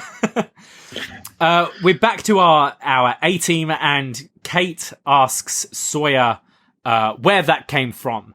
And Sawyer replies, probably Bear Village. How do I know? And she's like, no, Sawyer, the gun. Fantastic line from Sawyer. Between, Sawyer and Hurley, their one-liners throughout the whole show are fantastic. Sawyer reveals that he got it off of a US Marshal and says he also took his badge too because he thought it was cool. So Saeed thinks that Sawyer must be the prisoner. Kate manages to grab the gun and disarms him. And then we go to a Kate flashback where we see that she is actually the criminal, the convict. She's next to Shrapnel Man on the plane. Turbulence starts. A case flies out of the overhead, smashes the marshal in the head, knocking him out. Always a pretty nasty visual here, just the blood trickling down as he passes out. She grabs the keys from the marshal and uncuffs herself, puts the oxygen mask on herself. But I think this is really important. She puts the mask on the marshal as well. She does try her best to save his life, which, considering she's a prisoner and we don't know what it's for, it goes back to that light and dark thing. It's okay. This woman we think is like our female hero of this show, is now the convict on this plane, but she is still trying to save the man's life who took her in. A pretty important flashback here. And this is where we actually see for the first time the plane ripping in half as it comes hurtling down. Maybe let's talk about the visuals here, because this was 16 years ago and TV. How well do you feel this holds up, both with, let's say, the polar bear and this plane crash? I feel it holds up very well. I know there was some controversy with the polar bear and kind of how they needed to get it to look somewhat real. But I think it holds up really well, particularly when you give what is on network TV today. Obviously, Game of Thrones was an HBO product, and we generally don't see these kind of visuals any better than we do in this episode. I think as well they don't show the polar bear too much. We see like a white blur running through, and then you kind of just see its sort of chest and its nose as it's heaving. And I think not focusing on it too much allows it to still hold up today. It still looks pretty good. David, you wanted to say something? Oh, you pretty much said what I was going to say, but I was also going to say the actual flight where the plane comes apart, the frantic shots while they're in the plane, and just how Kate's just like holding on to the armrest and like everything's just like going on around her. Yeah, just the image of that, it's very frantic, very, very effective. Yeah, I definitely agree. I think it holds up a lot. And I think it's important that we actually see that this plane did rip apart in the sky, because we're watching these survivors who have mere scratches on them. So, and we know the mysteries have started to be introduced on the show. We know there's a monster and stuff. And you think, oh, maybe they were, I don't know, all like knocked out and the plane safely landed and this is like a setup or whatever. But we actually visually see from one of the characters' perspectives, this plane ripped in half midair. And I think that's kind of important going forwards as well. MJ? It also gives the illusion to another half of the plane with another half of travelers that may have died. Yes. So this question of, and we'll certainly get into this as the show goes on, but this question of, well, is this all a dream sequence? Is this all life after death? Like, we have the idea that, well, some people are dead, and okay, so these are the survivors. So it plays into this as real as you can try to present it, given the the setting of the show. Absolutely. We go to our final scene of the pilot. They've got to higher ground. They finally get a bar on the transceiver, but they can't transmit anything because there's something blocking. We hear a female French voice talking over and over again. Charlie says, "I've never been so happy to hear the French," which is pretty funny line. Being a Brit and a kind of Canadian now, there's always something there between the French and us. So that's kind of cool. Boone says that Shannon speaks French, but Shannon's like, no, I don't speak French. I'm terrible. The batteries are starting to die. We realize that the message is on a loop. It's going over and over again. And Shannon translates. She says, please help me. Please come get me. I'm alone now. I'm out here alone. Please, someone come. The others, they're dead. It killed them. It killed them all. And then the radio died. Saeed does some quick maths and realize that this transmission has been playing for 16 years and 5 months. And Charlie says, guys, where are we? Boom. Lost. Really great final scene here, just adding even more mystery and making you realize, adding a character who has been on this island for 16 years, realizing there have been people that have crashed here before and that these survivors aren't going to be getting off anytime soon. And just always, I'm a big fan. I know Family Guy do a little skit of Peter at the cinema, and whenever a film says the name of the title of the film within the film, you go, it's always satisfying. Whereas Charlie sets you up here, guys, where are we? And we go, oh, they're lost. I love this final scene. Shannon finally kind of shows that she is important to this group as well. She's going to have skills that are going to help. This mystery, yes, 16 years. What killed them all? Guys, what did we think? MJ, go first. It's the thing I remember the most is this Lost graphic that comes up with the black screen, the white letters, the sound effect. Immediately click for the next episode. I feel like if you think back to how pilot 1 ends with Charlie, what did that? Here you have where are we? They keep setting up every episode to end with a question that you immediately want answered. And also just the visual storytelling.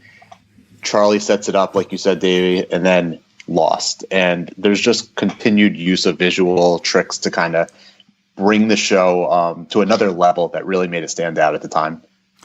You're completely right as well with the graphic. There's something about that boom as it happens that kind of strikes you inside. Like your heart kind of goes, oh, every time they end with a cliffhanger and you have that and it's like, fuck, no, it's ending now. MJ. The show that I remember feeling this way, I watched it in real time, so I didn't binge it, but was 24, where the clock would tick down and you'd have the sound effect, and immediately people got into it because they just clicked the next episode. Yeah. And this was another one of these, and they were around the same time. This was terrific. David. And I think with the closing, it really heightens the impact of what you've just seen. So you find out that there's this message that's been going on for 16 years, but when you see that closing Lost shot, it just elevates it somehow, I love Shannon's delivery in this scene, where she's a bit scattered, and like you're a bit scattered as well with what's going on. But as she keeps talking, it gets just a bit more crazier, a bit more heavy as it's delivered. And then once you find out what the message is, everyone's just lost, Yeah. Kevin. Well, and I just think it's so amazing that, a simple voice recording can be so haunting, and just the mystery behind it is almost scarier than whatever the monster is and why a polar bear is attacking them. And like this monster of this woman who's alone and the people she was with are dead. And it's just another mystery. I can't believe that after 2 episodes, we have all of these questions already. And they've done such a great job in this second part of the episode to make us really care about these characters and be fascinated by them as well. So you're just, after just, an hour and a half of TV, you're so invested in everything that's going on. I cannot wait for the next one. They've done a great job. And it's so clever. You're right. Being able to introduce us to, I think it's about 14 characters. Some we know more about than others, but we have a kind of idea who each person is in this show at this point. And also you've got, how did they crash? What is this island? What is this monster? Why are there polar bears there? And why has this French woman been there for 16 years? You've got 5 big questions you immediately want answered and makes you want to tune in each and every week. I still think today, I'm very biased because I love this show so much, but I think this is one of the best pilots that I've ever seen. Just the amount of it gets me interested for the rest of the show. And visually, it's so cinematic. Kevin? I would have argued the exact same thing. The first 5 years of the show, my go-to was, it's the best pilot ever. This is one of the best TV shows ever. To go back and watch it, what is it? It's been 16 years. 16 years. Yeah. I honestly think it holds up as, the single most fascinating, engrossing pilot of any TV show ever. I've never wanted to continue watching a show after just the first episode. And again, during my break between the show ending and this rewatch, I would have said it was Game of Thrones for me that that last sort of twist at the end of that first episode got me really wanting to continue watching this show. But I think this does an even better job than that, rewatching it again after all these years. And I know how much you love Thrones. Yeah. MJ. I'll echo that on the rewatchability and kind of going back after all this time. I really recall paying attention to all the little details, and to take you guys real deep into kind of the island. There's little things like a polar bear being on Walt's comic book. There's the stuff with Locke talking about the backgammon that we come to experience later on. There's all these different little twists and turns that they weave in, that whether you picked it up in the first watching of this, and I doubt many people did because we weren't yet conditioned to look for it, the rewatch on this is so fun to kind of remember, oh yeah, every little thing mattered. And seeing that in the pilot, the careful details, it really does hold up, almost as a show that you can rewatch without, not that spoilers impact the rewatch, but there's still so much to grab onto there that make it entertaining.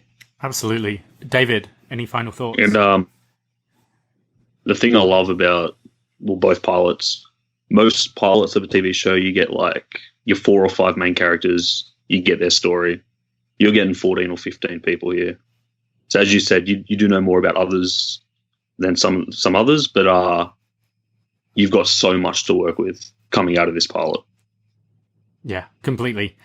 I've loved going back. I'm very, very much looking forward to the next 2 weeks where we can kind of take the gloves off a bit more and the restraints. I think what I'm going to do now, I'm going to throw to one of our world champion patrons, Chris Price, who I'm dubbing the Lost Virgin. He has never seen an episode and has just watched the pilot. So we'll get a little chat with him on his very kind of fresh thoughts. And then I thought we could come back if any of us have any spoiler thoughts we have from rewatching the pilot. We'll quickly talk about them and go to feedback. Okay, so I'm now gonna send out a distress call and talk to our Lost Virgin, Chris Price. Hello, I am joined now by world champion patron Chris Price. Now, we've heard from the experts. Now it's time to hear from the Lost Virgin. Now, I put out a distress call to all our world champion patrons at patreon.com/upNXT to hear if anyone hasn't ever seen this show before. And at first I got a lot of replies from people saying that they love this show and they want to talk about it. So maybe we'll hear from them in a week or so.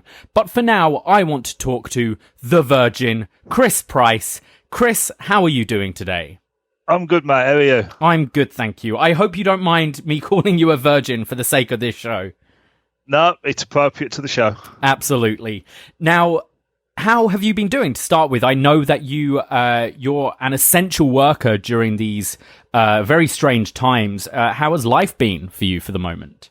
It's kind of weird. Business as usual with work. Obviously been quite busy working in the supermarket. Just days off, all weird, not being able to do normal things like cinema trips and that. So now, yeah, you're the perfect person to talk to for this show because you mentioned you go to the cinema quite a lot. So yeah. It was quite surprising for me to hear that you'd never seen this show because I follow you on the socials. I see that you enjoy the odd kind of convention here and there and cinema trips. So it's kind of weird that this is a hole in your nerddom, if you don't mind me calling it that. Yeah, that's appropriate. Hey, I'm a nerd too. I say it as a term of endearment. Well, hey. So you've never seen Lost before, so I got you to watch the pilot, and yep. How come this kind of eluded you all this time? This, when it came out originally, never struck my attention. So I'd see adverts for it on TV, and that's as much as I would know about the show, but it never caught my attention to watch it. Now, I have a bad habit with this. I did the same thing with Game of Thrones. I didn't watch that till about the 7th season came out, then binged it and quite enjoyed it. But yeah, this one just fell off the radar and never came up till now. I mean, TV was definitely a different structure back then, and I think Game of Thrones is possibly one of the last things to have this kind of weekly episodic formula, whereas now pretty much everything is just binge it right away. And I think for shows like Lost and for shows like Game of Thrones, the kind of weekly thing it helps it a lot, because it allows for the kind of fan theories and speculation, all of that to go on. Now, when I watched this show, I was hooked right from the start, and I would always be on the message boards at the time. I just listened to the British Wrestling Experience episode of Ring of Honor Unified in the UK, and hearing Benno and Jamesy talking about their chats on the message boards and things like that. That was me for this show. I'd be on every night just theorizing with random people on the internet about what's happening, what's the island about, and all that stuff. Now, so you went back and watched the pilot. Have you just seen the pilot now, or have you kind of continued to watch a bit more? With a view of having this conversation with you today, I've only watched the pilot until we talked about it, because I didn't want to see anything else that would influence my thoughts initially. Absolutely. Great idea. So first thing I want to ask is just, what are your initial thoughts? Just, did you enjoy it? Was it a hit or a miss for you? I enjoyed it. It hasn't gripped me the same way I've had with other shows I've watched, but it's left me with enough intrigue. I actually want to see what's going to happen. Right. And whether that's now my fresh eyes with things I've seen since that make me want to watch it more. I mean, I would say TV definitely has moved on quite a bit since Lost, obviously with shows like Game of Thrones, as you mentioned, but this kind of broke the mold at the time. This was 2004, and at this point, this was the most expensive pilot ever made. It was $14 million to produce this pilot, and I believe that the kind of head of ABC or whoever it was that greenlit this show got fired for spending this amount of money on a pilot. And it does look like a movie. You've got a plane crash, you've got a beautiful island, you've got a huge cast of actors, and some of them pretty well known. Like Dominic Monaghan is pretty fresh off of Lord of the Rings at this point, so he's a pretty big name at this time. Then you've got some new stars like Evangeline Lilly, who obviously you will know as Ant-Man. Yeah, that stood out to me straight away. Exactly. And you've got a pretty well-known by this point director in J.J. Abrams who did the pilot for this show. Now, this episode of TV is now 16 years old. How do you feel it holds up? Do you think it has kind of dated at all, or do you think the effects and the money put into it kind of still hold today? I kind of feel it holds up. I was watching the plane crash and comparing it very much to the War of the Worlds one with Tom Cruise. Okay. Because I recently actually walked through that set when I was in LA, and I'm looking at that going, this is actually looking really cool and really good. And obviously you've got the whole jet turbine, and I was inevitably waiting that somebody's going through that. Yeah. It's very well set up. But I think it holds up well. Now, they actually... that is a real plane that they got for this show. It's not set, it's not built. They actually got a proper plane for the wreckage. And Michael Giacchino, who is the composer, who you might know, he won the Oscar for Up. Obviously, that opening sequence from the Pixar film Up is beautiful. Yeah. So much is to the music. This was one of Michael Giacchino's first big gigs. And all the kind of percussion you hear in the show is played off of that wreckage. It's bits of that plane that they turn into like percussion and drums and that kind of thing. So yeah, I recently rewatched this about a week ago. I've seen this a lot. It still completely holds up to me. The effects and everything, and obviously they've lucked out having somewhere as beautiful as Hawaii to film all of this, because that's not set. That's real jungle they're running through all the time there. And makes a difference. It doesn't hurt that the cast are all relatively attractive as well. Can't argue with that. Definitely not. It works well. And like I say, the live outdoor set definitely is better than matte paintings and CGI. Oh, absolutely. And just, it's so fresh for, obviously we've seen, I'll keep on going back to Game of Thrones as an example, but we've seen TV do that a lot more now, use like real locations. And I know Game of Thrones, I believe a lot is filmed in Malta and I think Ireland, and just to get the really realistic landscapes for it. And it helps so much, and it definitely does show. So with the characters, part of Lost for me, so much of it is the mystery. And that's one of the things that a lot of people kind of attach themselves to right away is the mystery. What is this island? How did they survive? What is that monster in the jungle? But one of the things that makes it hold my interest is the cast of characters they have. It's a huge ensemble, and especially for 2004, one of the biggest casts you would see on TV. And I find pretty much all of them compelling in one way or the other. Now, the pilot is 2 episodes, and I believe you watch both, yes? Yes. Part 1 and 2. Yes. And obviously there are a lot of characters in part 2 that you don't see in part 1 at all, and you'll just see kind of the odd shot of them. Jack obviously is your main character. Jack and Kate, they're kind of leading the pilot episodes. But what characters do you find the most compelling? You say you're kind of interested to see more of the show. What characters kind of struck your interest at all? So I'm curious to see where Charlie goes, because he's got the drug addiction. Yeah. And if he's stuck on an island, that supply he's got is going to run out very, very quickly. So I can see some conflict, or even trying to raid whatever medical supplies Jack found when he helped the US Marshal with the shard in him. And then Saeed, who was fixing the GPS. Yep. Obviously, he was involved in that whole war thing, but on the other side. And I'm curious to see where he goes and if any conflict appears from that as he interacts with other people. I mean, I would say Saeed as well definitely kind of timestamps this show a bit as well, because, as I said, this was 2004.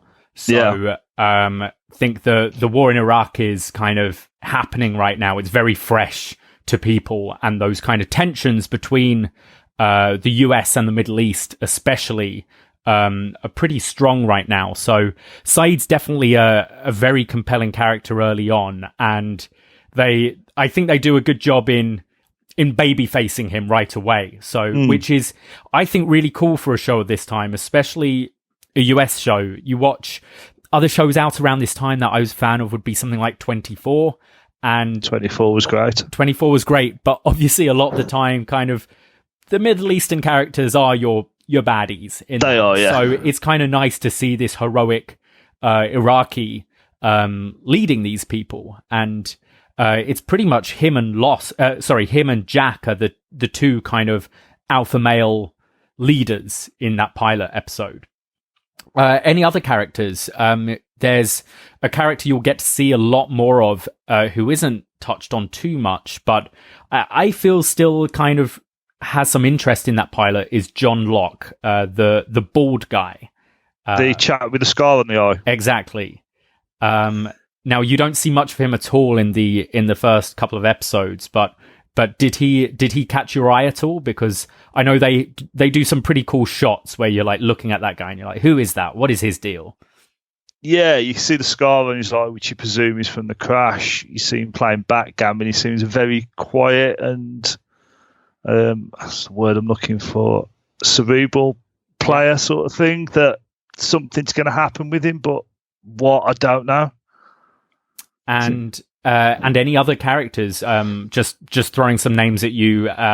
Like you've got Michael and Walt, the dad with the son. You've got Sawyer, the kind of, I guess, would you say he's kind of the antagonist almost in those first couple of episodes? He's the dick of the bunch. Yeah. There has to be one. There has to be one. Yeah. I mean, you've got a plane full of people. You're gonna have one or two. Yeah. Any other characters you want to believe was it Shannon that was translating the French on the radio? That's right. Obviously being very quiet in part one, and then right, I'm going on the hike, and suddenly she's the one who can speak that and translate it. So it makes me wonder, is there more to her story? Is there something else that she's holding back because she's been very sort of recluse from the group initially? And then it's kind of an argument with the brother, was it, that Boone stepped her off on this hike? And you mentioned the French. Have you got... I want to kind of move on to sort of any early theories, because this show was all about theories. Now, you kind of missed out on it at the time, but for me, this was all people were talking about at school.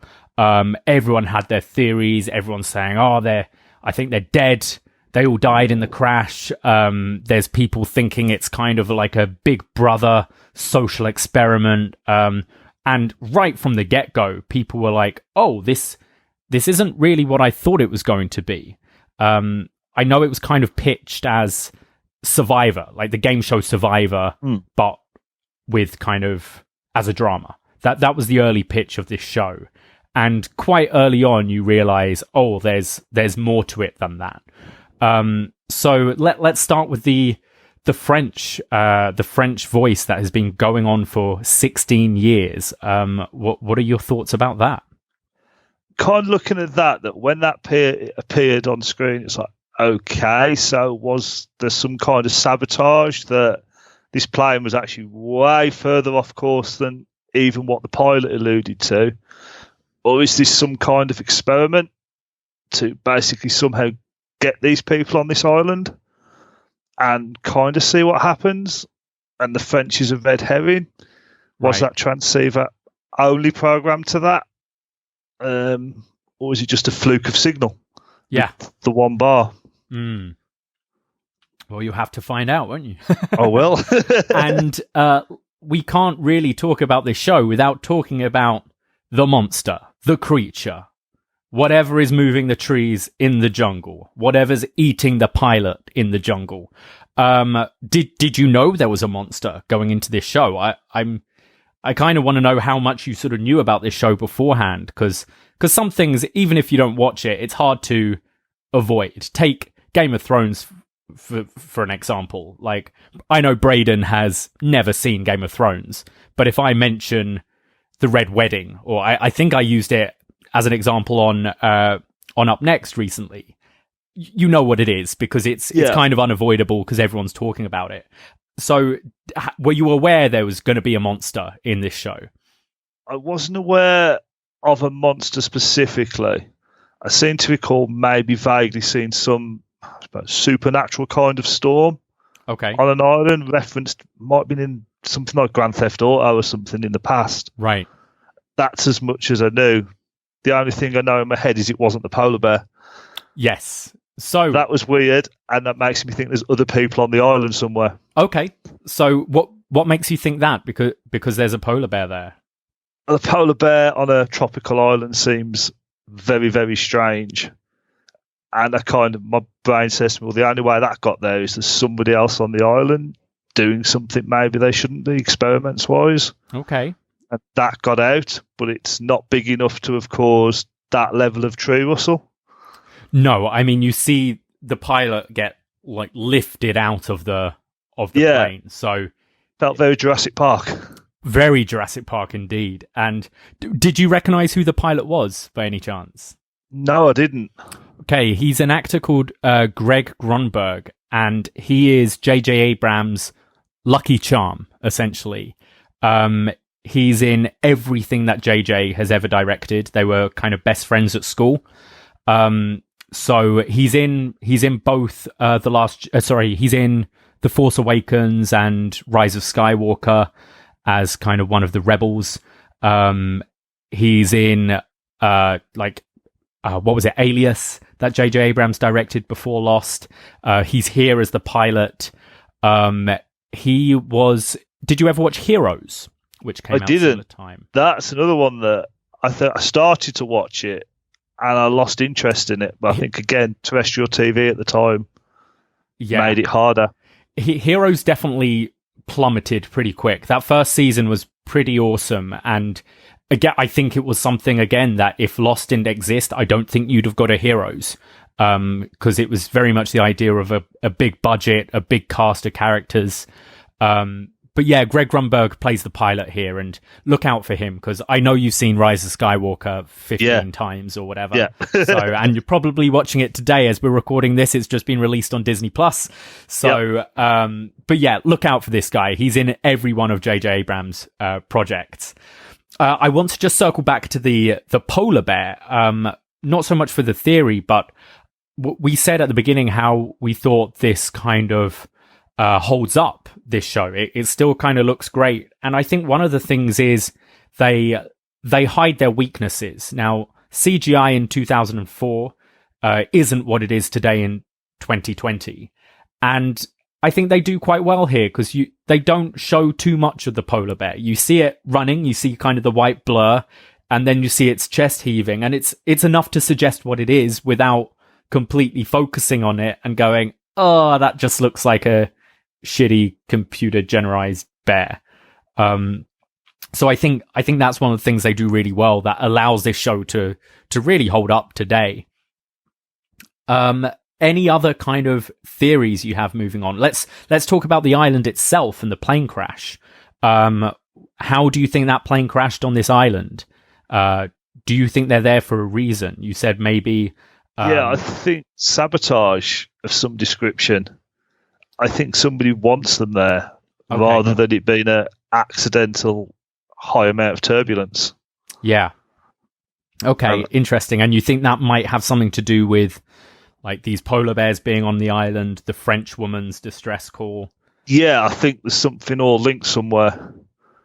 Okay.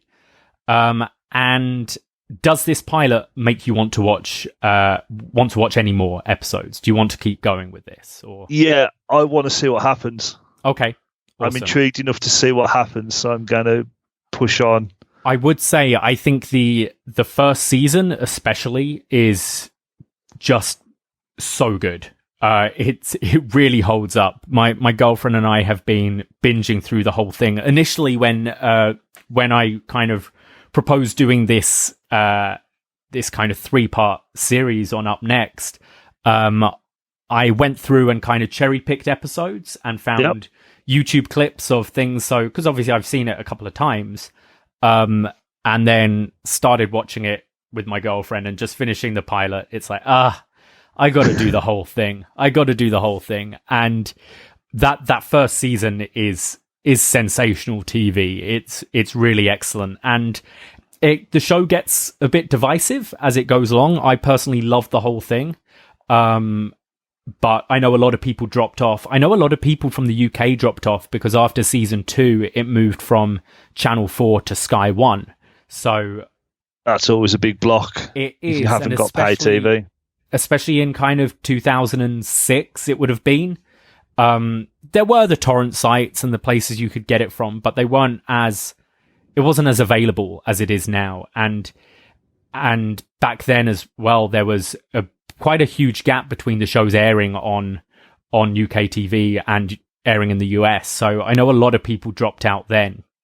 And it's definitely one of those shows that you miss a couple of episodes, you are lost because so much happens. There's so much detail. And yeah, it is a really fun show to watch though and discuss, and just, I suggest keeping your eyes on everything. Like whenever you see like a book or comic or whatever in these flashbacks on the island, whatever, most things are there for a specific reason and help inform where the show's going to go. It's full of Easter eggs. Okay, that's cool. So, I mean, I'd really love to talk to you again in the future once you've see if you continue watching this show, because it's definitely kind of dear to my heart. And by all means, message me as you're watching it on Facebook or whatever, just saying, hey, I'm now on season 3, episode blah, and I think this is happening or whatever, because I love that stuff. And absolutely, I wish I could. There are certain films and TV shows I wish I could watch again for the first time ever. A lot of people say, like Empire Strikes Back, they wish they could watch that again for the first time ever.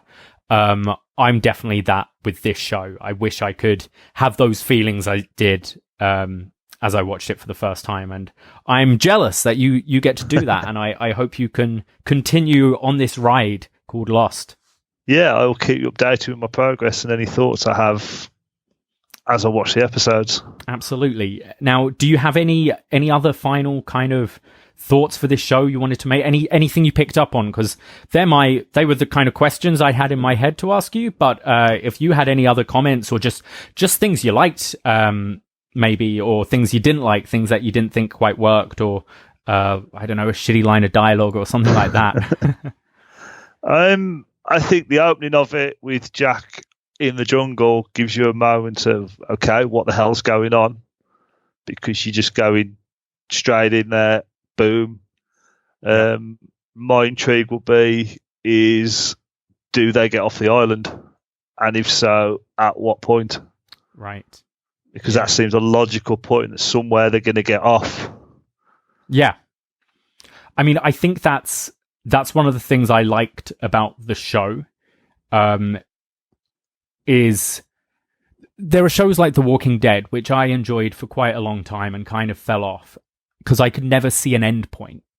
And there's that kind of, right from the first episode, you kind of feel, right, this show, I assume, is going to end when they get off the island, right? Or there's some kind of end game there. Yeah. And I definitely need that in a show, especially a show like this that throws so many mysteries at you. You want to kind of be able to get an idea when it's going to wrap up. And it was one of the advantages the show did get was the creators, Damon Lindelof and Colton Hughes, after season 3 said, right, we need to start wrapping this up, and we want a confirmed end date, which in the US at the time was kind of odd because most things would just be, oh, it's getting good ratings, we'll sign it on for another series. And not so many shows got to kind of call their own shots like Lost did. Yeah, no, you've got an end works. It does. And now it divides people, whether people think that they use that time effectively or whether the end was satisfactory or not. I think any kind of popular show, talked about it on the Game of Thrones show, any popular show, it's going to divide people. I think it's near impossible to create a finale of something as beloved that's going to satisfy everyone. But you're a way away from there, so I don't want to say too much. And we will be talking about the finale in a couple of weeks on the Patreon. Anything else? You liked the opening shot with Jack waking up in the jungle with Vincent, the dog. What things did you maybe not like so much? Because I'm pretty sure I've been, singing high praise for this show, maybe a bit too much. And we do like a bit of negativity here and there on Up Next sometimes. I think the hardest thing with the pilot, you've got, 48 survivors. You can only highlight a few in those first couple of episodes. So you've got a lot of people, you're like, okay, who's that? And in preparation for us having this conversation today, I've watched this pilot twice. Okay. Because the biggest thing I probably missed is I'm missing character names. Right. Yeah. And I'm okay, who are you? So it took me a minute, right, hang on, that's that person. And that's that person. So that was probably the hardest thing I had to follow watching it first time, remembering certain character names that aren't Jack or Kate who are leading the show. I find that a lot in shows for the first time, especially with ones with lots going on. I'm watching Westworld at the moment, and I definitely have, especially if I take a couple of weeks off in between episodes, I'm then going, oh, who is this person? What is their story? What's their deal? So yeah, a rewatch was probably a good idea to just freshen up. But that's not necessarily a bad thing. No, not a massive negative if it makes you rewatch it to get your head around it and know where it's going to move forward. Absolutely. Now, thank you, Chris, for joining us. We'll maybe... we are going to have you on again in a month or so on the Patreon because you're one of our world champions, which means you get to pick what you want us to review. So maybe you want to announce to the UpNXT universe what you have chosen. I have chosen my favourite film of all time, which is Back to the Future. Excellent. I'm very excited about this one. I'm seeing your little profile picture here on Skype, and isn't that a Back to the Future thing as well? That was taken at Universal Studios in the dining room. That is a guy dressed as Doc Brown, and that was awesome. Fantastic. Well, we'll get round to talking about Back to the Future very soon, and maybe I can get your updated thoughts on Lost on the same show. Absolutely. Well, thank you very much, Chris. I know you've got to head to work soon, and obviously, thank you from everyone to guys like you who are braving it and making sure everyone can get their supplies during these tough times. The world is really depending on people like you and our frontline workers, all of that at the moment. So we really respect and thank you for doing all that for us. So thank you, Chris. I hope you have a good shift. Thank you very much, mate. Thank you very much for this. I look forward to listening to the episode. No problem at all. Take care, mate. See you later, mate. Bye-bye. Bye. Okay, so we heard from our lost virgin, Chris Price, and that's what he thought. Now, I think, because I know I'm watching you here on Skype, and all of you are just itching to get into spoiler territory, and I think I'm gonna, pat ourselves on the back here. We've done really well keeping this spoiler free, considering that this show is 16 years old and we've seen it all a bunch before. But just in relation to the pilot, because we're going to be diving right into spoiler territory in the next 2 weeks. But just in regards of the pilot, was there anything you kind of saw that really kind of foreshadowed things coming ahead that you maybe picked up on this rewatch that you hadn't seen before? MJ, I know you had a Godfather analogy you wanted to go back to. Yeah, the way that they introduced John Locke with the orange in the mouth, a callback to Vito in The Godfather. Later on we learn that John Locke is this man who is kind of devote to the island. He's devote to the cause. He believes in everybody being together, like a head of a family would. And then also reaches a point where he's a bit aloof and you don't always have access to kind of what his thoughts are, but he knows things or is thinking things. Again, as a head of a family would, kind of giving out commands to different people, telling people what they should and should not be doing. So I thought that was always a nice use of a pop culture reference. The other major thing that stuck out to me is how much lying takes place. You have countless instances where people kind of are deceiving each other.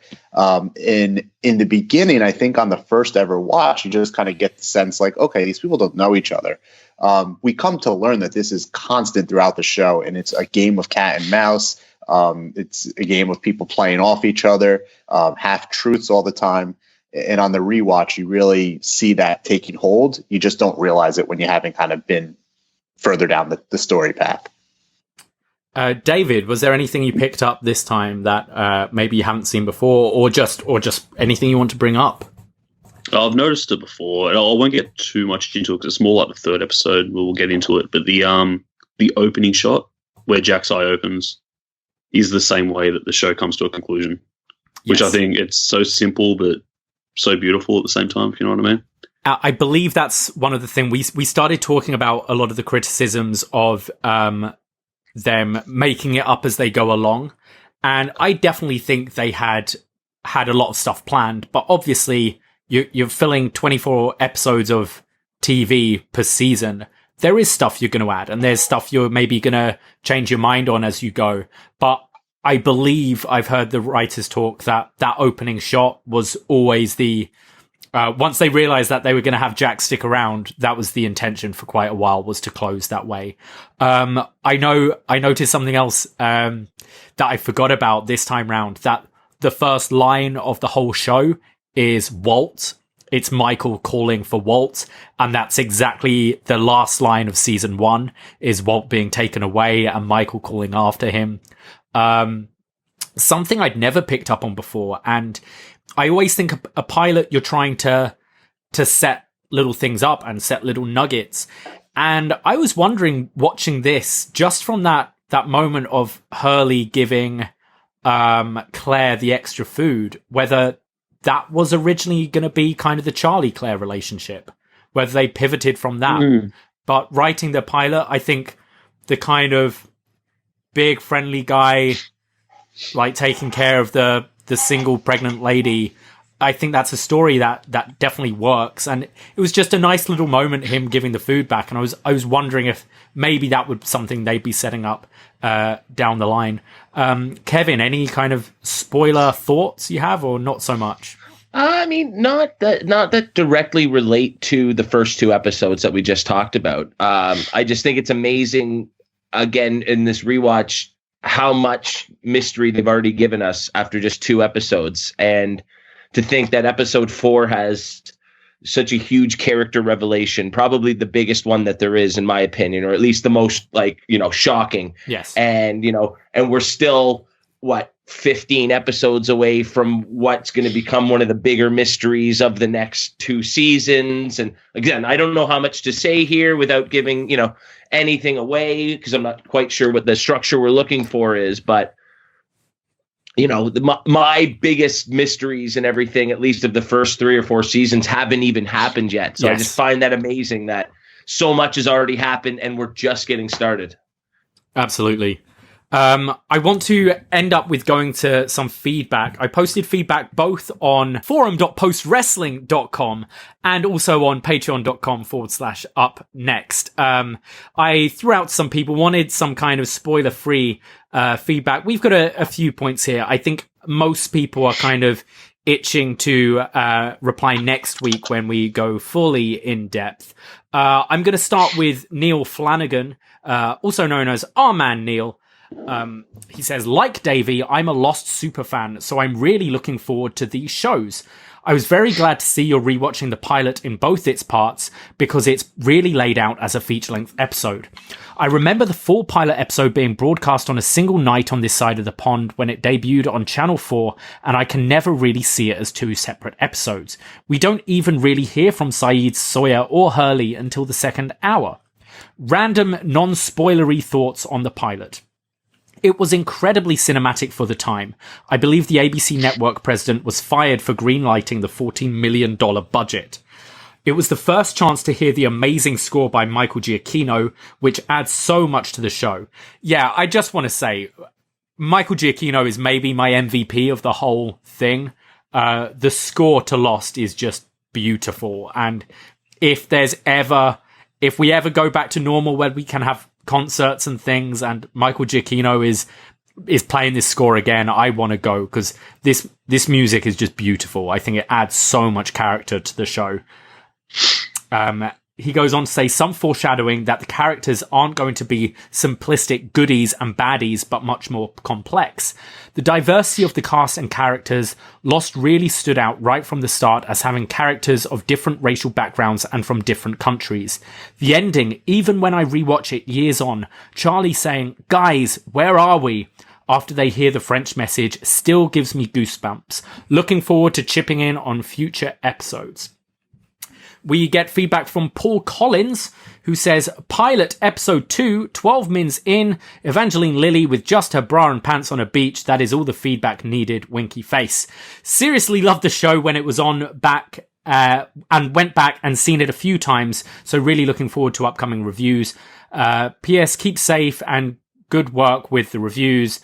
They pass the workday quicker delivering meds to people. Well, thank you for all your work, Paul.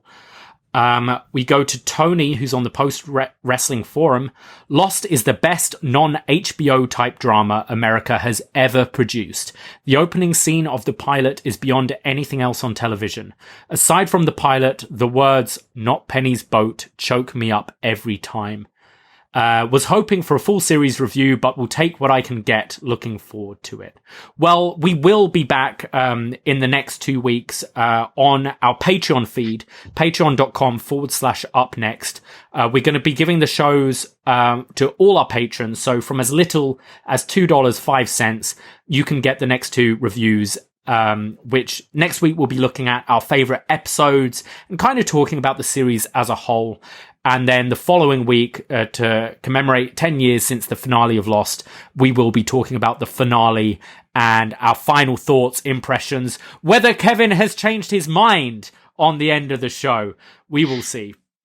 And finally, we go to Chris from Pennsylvania. I was a freshman when Lost came out, and I remember someone on my hall telling me about it. A show where people crash on a remote island, except there are polar bears and maybe also a dinosaur. I thought it sounded really dumb until I actually gave the show a chance, and it instantly became one of my favourites. The pilot is arguably one of the best episodes of the entire series. It sets the tone immediately with the chaotic opening scene on the beach. After that, it does a great job of establishing a lot of different characters while also introducing the mysterious aspects of the show. I thought the scene where they find pilot Greg Grunberg was great, and the end where they discover the French transmission was an excellent what the fuck moment to end things on. The flashbacks, which are probably overdone as a storytelling device today, did a great job of adding context to those of the characters, who the characters were before 815 crashed. Overall, you couldn't ask for a better start to Lost, a show I'd argue was the most influential American show of this century, but that could be a discussion for a later podcast. And yeah, that's the feedback. I can't really argue with much of that, to be honest.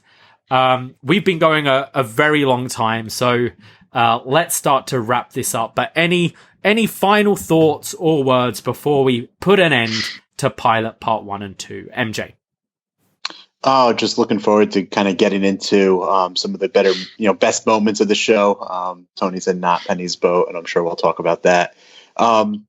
This show hit on so many levels. It's easy to see why it was beloved. It's also easy to see why it was controversial or criticized in later seasons. We'll get into all that, but it's been very fun to kind of go back and relive, Lost. David? Yeah, to echo what MJ said, it's great to go back and revisit this. If you're listening to this, jump on the ride with us for sure. And I'm just excited to get into the real meat of this show. Absolutely. Next episode. And Kevin? Yeah, because of how significant this show was for me when it originally aired, it's been a wicked trip down memory lane to get back into it and relive some of those incredible moments. In particular, over the first 2 seasons that I've watched so far, it's just been absolutely amazing to sort of see some of the things that have happened. I think season 3 is the peak of the show too, in terms of a lot of the mysteries. So I'm excited to get into that. And then again, to see how I feel about how it all wraps up, on a second viewing. It's going to be an interesting week. I'm glad I don't have much going on. So I think I have about, I think it's something like 40 hours left. So it's going to be an interesting binge over the next 7 days. At this point, I'm on season 3, episode 13, I believe. So I'm pretty much just over the halfway mark, I think. So very excited to reliving it all again. As I mentioned just a moment ago, the next 2 episodes will be available on our Patreon. It will be available for all tiers, so from as little as $2.05, you can get the next 2 episodes along with a load of bonus shows we've thrown out to our Cruiserweight tier on the Patreon. This was our free review, replacing our Star Wars review for this month, but don't fear, we will be back with our Rise of Skywalker review next month.